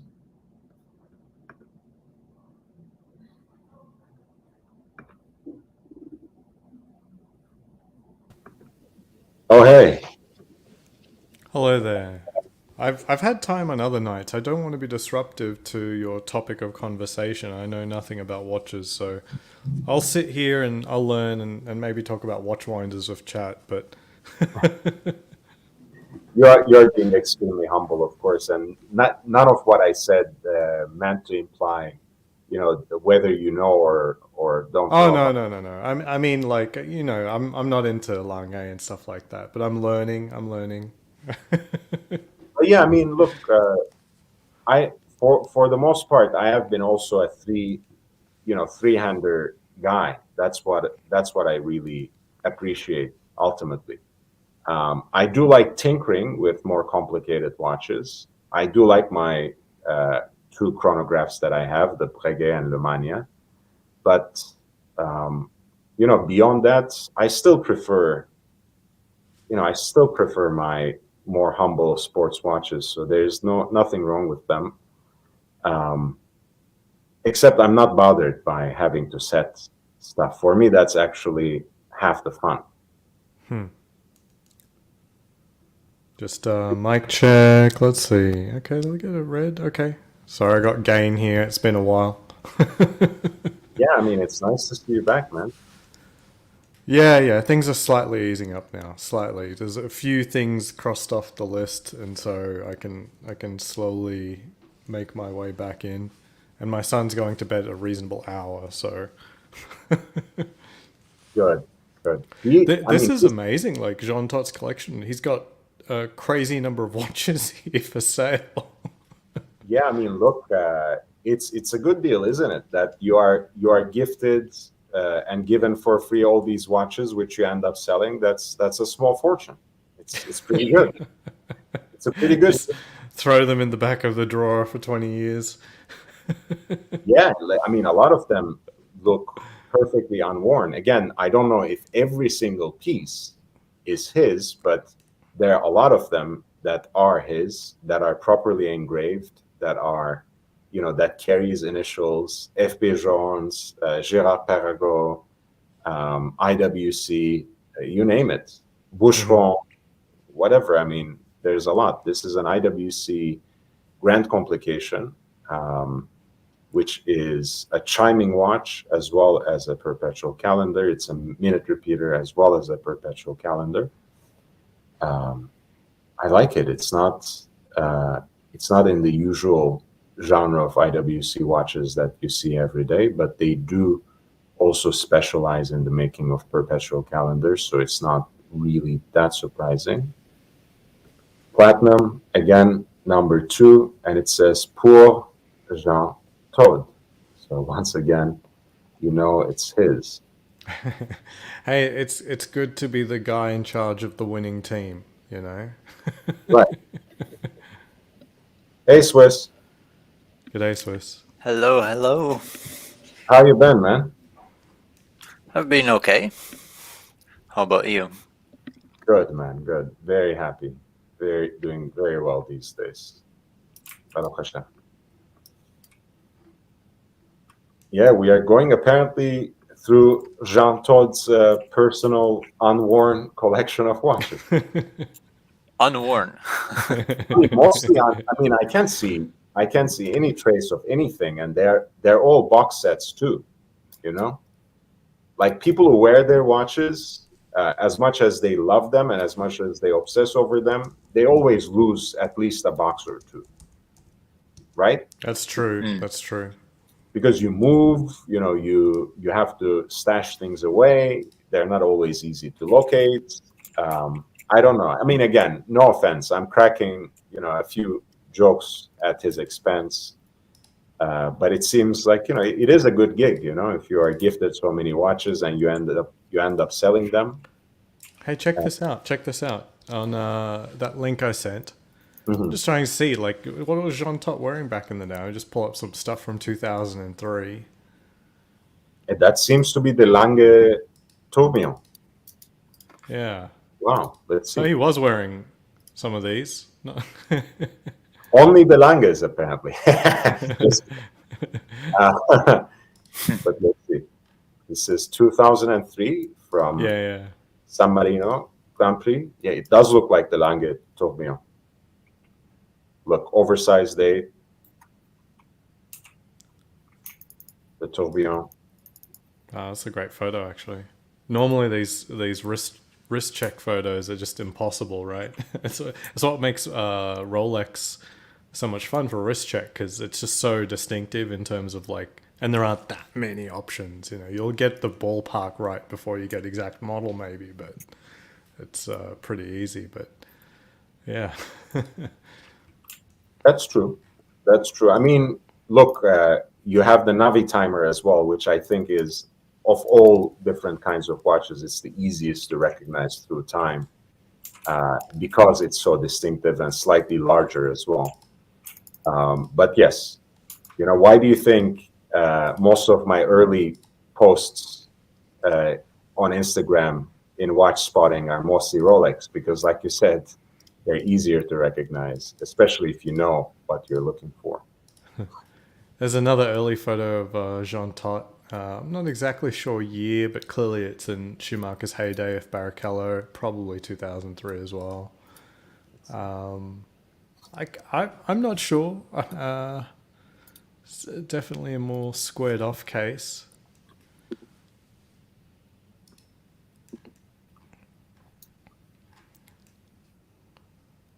This is probably the Gérard Perregaux Richeville. Probably. The case shape is very reminiscent of that. Let me see if I can find what I mean. It can possibly be. Let's see. It's got some, you know, sort of horn like crown. Sorry, not crown. Lugs there, relatively distinctive.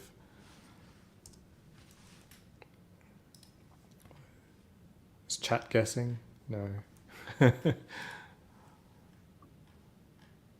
he's got a decent number of photos here that are. Yeah, I think I found it. Let's see. I think it's this one. But might Is be this a wrong. Frank Muller or maybe an early? No, this is a Oh GP. no! I'm like the next one I'm lining up. Okay, yeah. Is Was there it that the many white metal on the photo? white metal and just a crown, no pushes? But the lugs are close.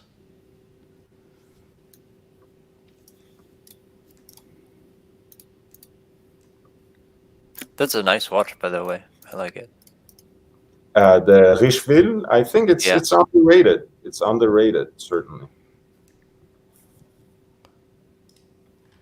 Yeah, I'm just going through photos of Sean. I haven't seen the same watch twice.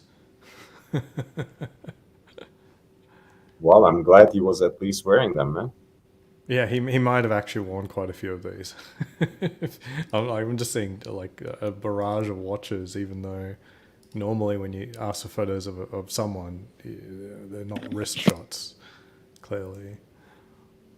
This is a good one. This when he is embracing Shumi.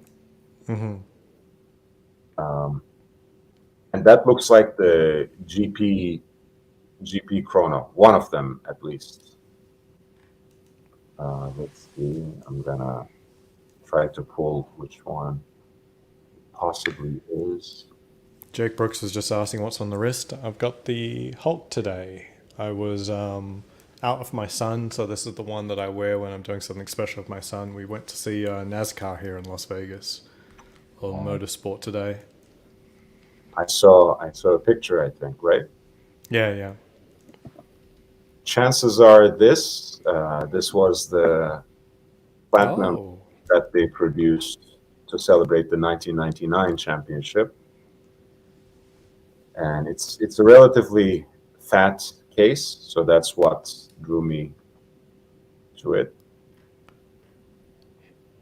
I wonder how he does it, because the Formula One calendar is pretty hardcore.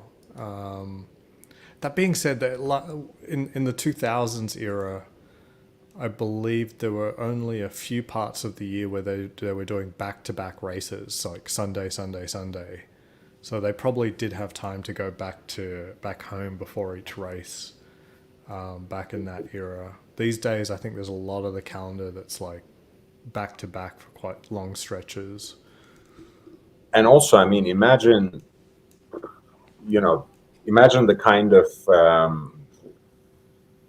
coterie that he is traveling with. God knows who is following him. I mean, I'm sure he has someone looking over his entire watch box at all times. So he might bring these out on the road with him.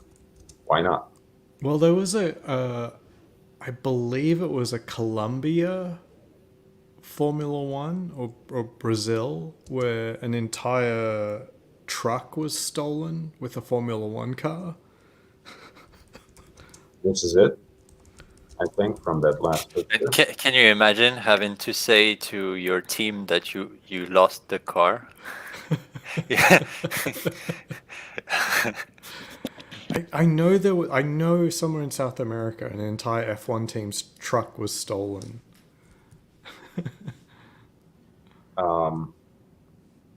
And let's see. Very old story, though. I think it was probably from the early 90s or something like that. Boom, boom, boom, boom, boom, boom.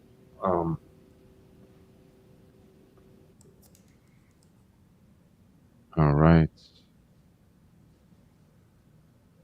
Yeah, I just wanted to make sure that we show also the lovely Daytona that he has as part of this. Well, as part of this sale, at least. Again, I don't know for sure if every single watch in this auction, in this legendary and unique watches auction that is happening on November 6th in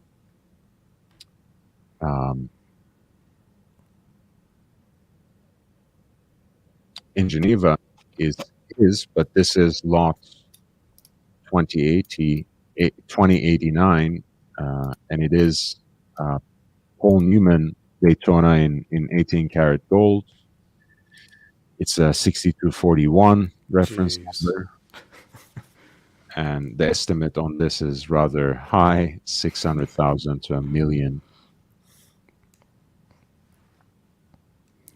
No engraved case back on this one. Is this a watch that would have potentially had high risk of being melted at some point? Yes.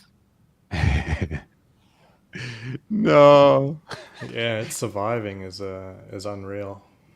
I can somehow live with the fact that some day dates have faced that fate, and even though I love day dates, I can kind of understand. But these sorts of Daytonas, it hurts to even think. It hurts to even think. A lot were probably melted. It's 6241. It's not everyone's first taste in terms of looks, and then if it's not working, which at some point, all mechanical watches neglected won't. It's like, oh, you know what? It's gold. Let's go. Melt it down. This is what he celebrated his induction as a into the Okay. Légion d'honneur, right? Bluesy, full gold bluesy. What the hell was he doing in '93? I think it was in charge of Benetton, Peugeot. I mean, he was still a team manager, but Yeah, which team one? manager. 93. Let's see. I think it was Peugeot or Benetton.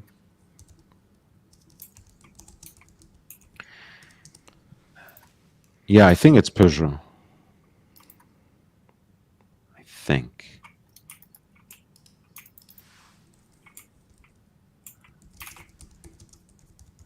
But yeah, that's fascinating. And hey, I mean, I got to give him credit, especially now that we see him with all these different watches, to have preserved them in good condition and with boxes and papers in a lot of cases.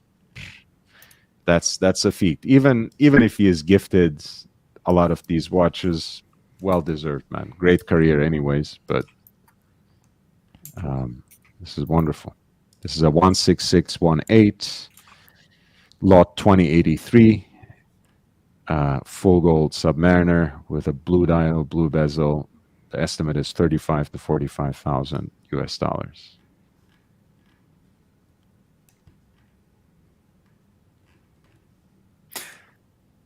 So this is the auction that is taking place in Geneva. Yes, November 6th. This is the Christie's auction that's going to Yeah. take place in Geneva. I'm probably gonna go Oh wow. over there. So which watches should I get in my hands? All of them? All No, of them. there's yeah, there are a few very attractive watches in the rare watches section as well. The one that they presented really in very limited examples. Let me go back quickly and show you a couple of them. I was more interested in those, honestly.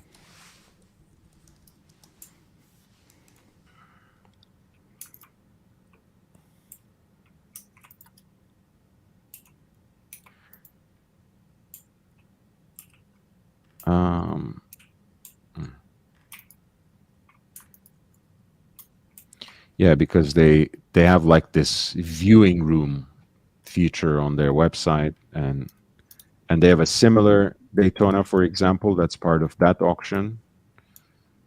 An earlier reference.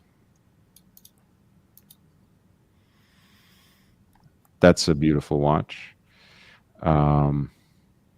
Another real expedition tested pre-Explorer, this time a 1954 Swiss expedition.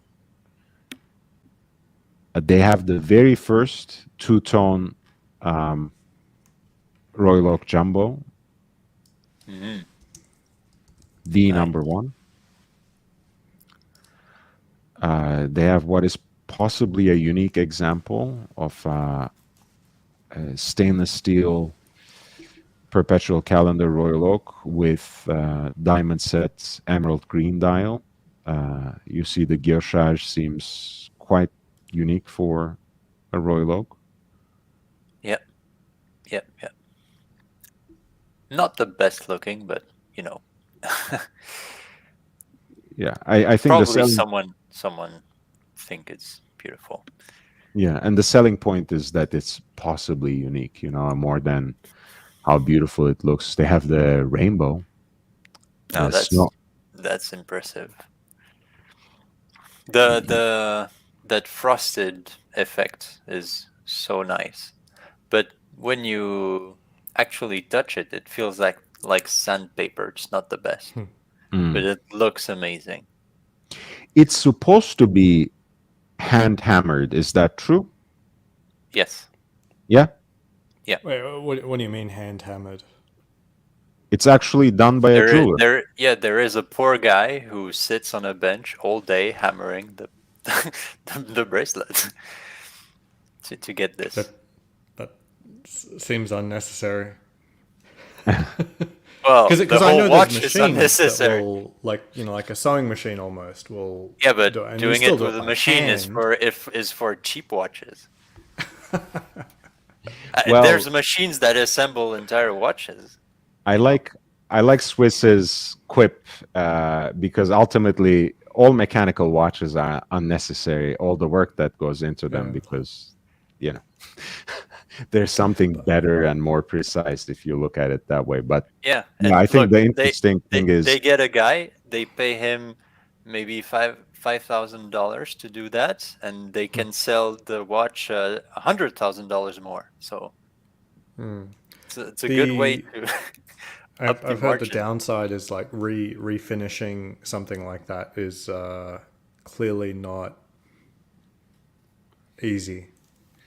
Well, probably no, not. because no, But this probably is you really a can't. jewelry piece. I mean, even without the forget about the open work dial and the sapphire set bezel, anything that has a Florentine finish on the bracelet when it comes to a day date Rolex or an Audemars Piguet Royal Oak, it's it's not something that you wear to do your gardening or lounge by the poolside taking regular No. dips. That's the one you wear at the cigar lounge in the five-star hotel.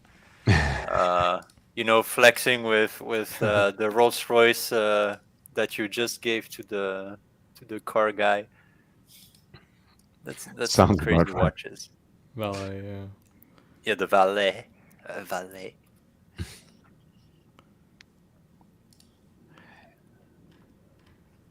Yeah, but an interesting collection. Here's the OG Hash Hockey has an interesting anecdote there. There's a YouTube video of an F1 team member slash driver who was gifted all these Daytonas and other high-end watches. He keeps them all in a backpack, bunched together, no boxes. Really funny. Good for him. I'd like to see that actually.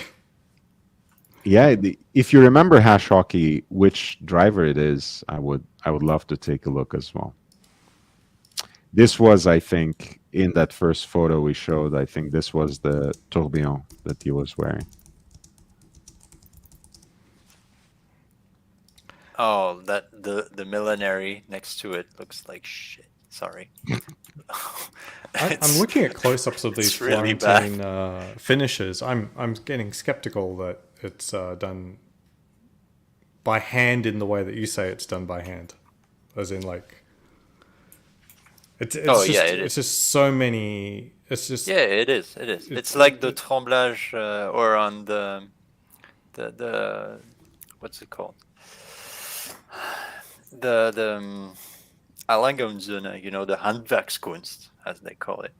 They have that finishing on the dial too, and it's one poor guy who has to sit all day just hammering one by one all the. this is Switzerland, not a sweatshop, man.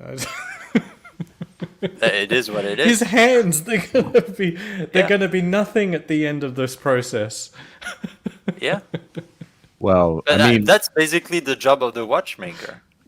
It's a terrible job when you think of it, but they like it. well, that is the funny thing, because a lot of jewelers who do that kind of decorative work, who do that kind of embellishment and gem setting kind of thing, they take immense pride in their work. So they may ruin their eyes and hands in the process, but they actually like it. So Swiss is right. And it's not the kind of work that you can do only for the money. I think for the kind of work they achieve by hand, they are probably not paid much.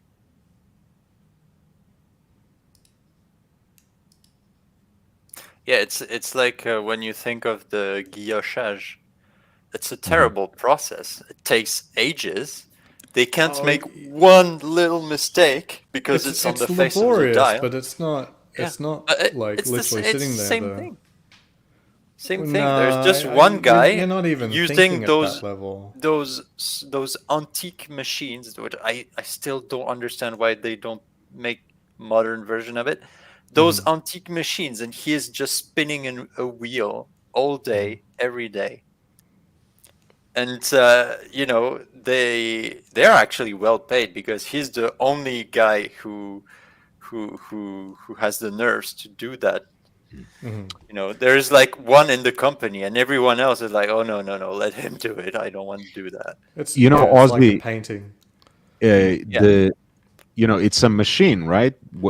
That helps with the guillochage, but like the kind of when you're guiding the machine, it's all artwork, essential. yeah, it's a It's tool. essential to apply a certain amount of pressure. A little more, you destroy an entire day's work, right? And the speed as well. You Yeah, can't just crank it. So it's really long and relatively unrewarding work, at least in the short term. But what I'm I'll have my I'll finish the thought, and that is, even if they are using the tattoo like device that's hammering and doing that, that is still 100% a skill and laborious and just as crazy to me. I don't need the next level where every dink was actually done with a hammer. But it's not the tradition, and watchmaking is all about tradition, and that's one of the reasons. I just said, why don't they invent a modern machine to do the guillochage? It would be easy. But they are all about tradition. Their selling point is like, look, your watch has been made by one guy sitting all day in this dark room operating this antique machine that is 200 years old. People, they like that. That's a good selling point. True. So are we I guess. talking about slightly different things here? Because here's a video from AP.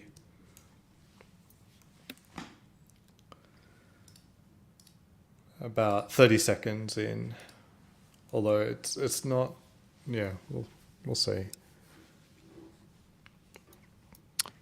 Yeah, we are talking about the same thing. Yeah, this is it.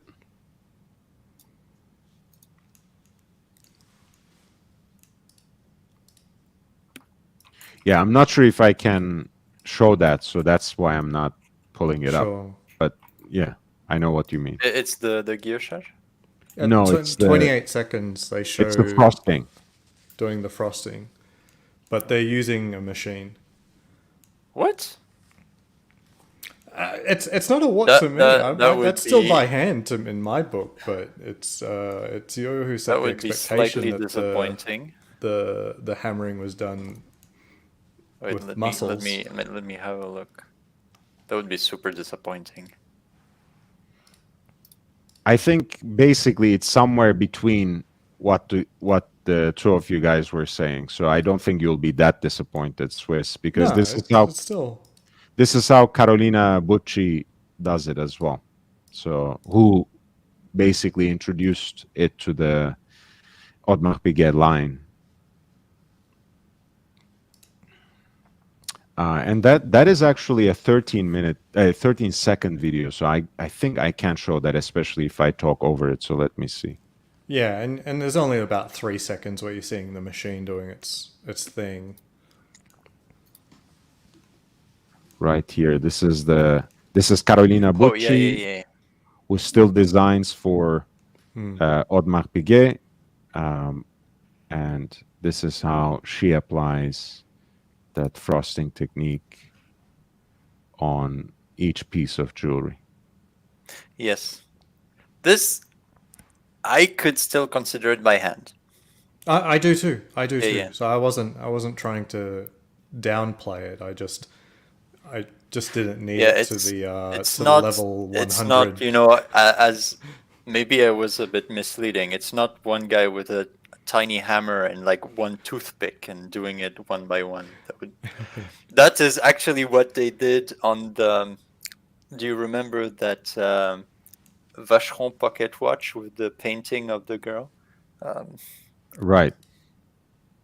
If you look at the flank of the case, they had a very fine frosting effect, and there they said they did it one by one.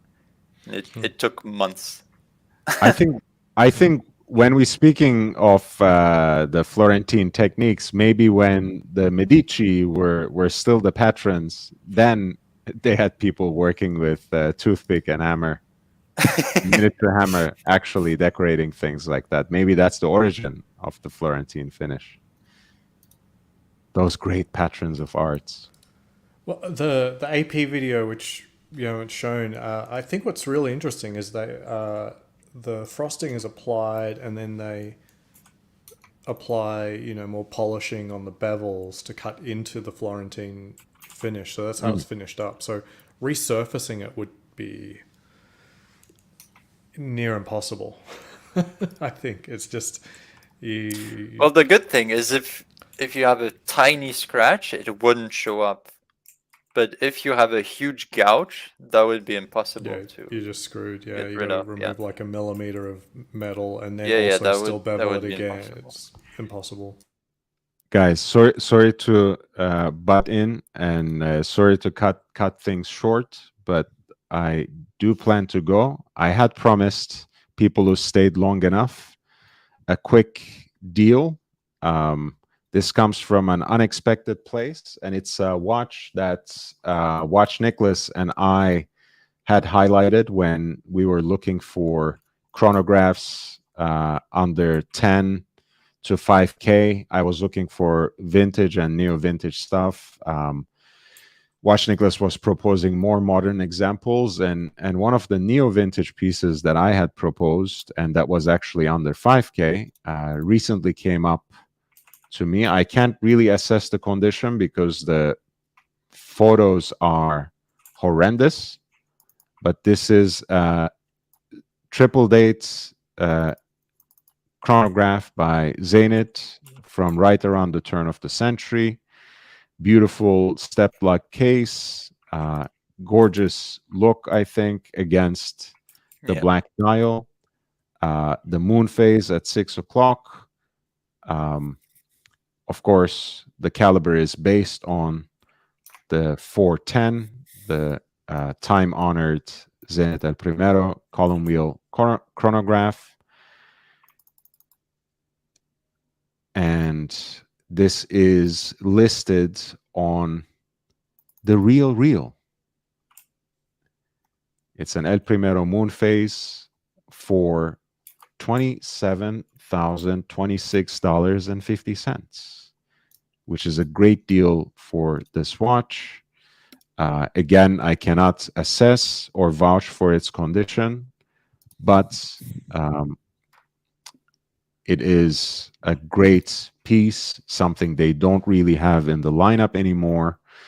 And it really combines the heritage and usability of an El Primero chronograph with the triple calendar function, and makes up quite an elegant chronograph to wear on a regular basis. So that is my deal of the day. Thank you for being here with me. Thank you for your presence and support. Swiss and Aussie, do you guys have any last words, anything to add for the last 5 minutes or so?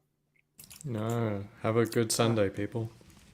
Yeah. Have a good day, everyone. Thank you. Again, guys, it's lovely to be with you. Thank you for being here. I sent the link to the deal of the day to the chat. Please hit the like button. Don't forget to subscribe and leave the like. Thank you. I was going to say that, but Swiss took care of it for me. And if you want to support me, the information is in the crawling ticker, and it is included in the video description. I sent out the links as well. Take care, people. I will see you tomorrow at around the same time. Until then, adieu. Bye. Goodbye.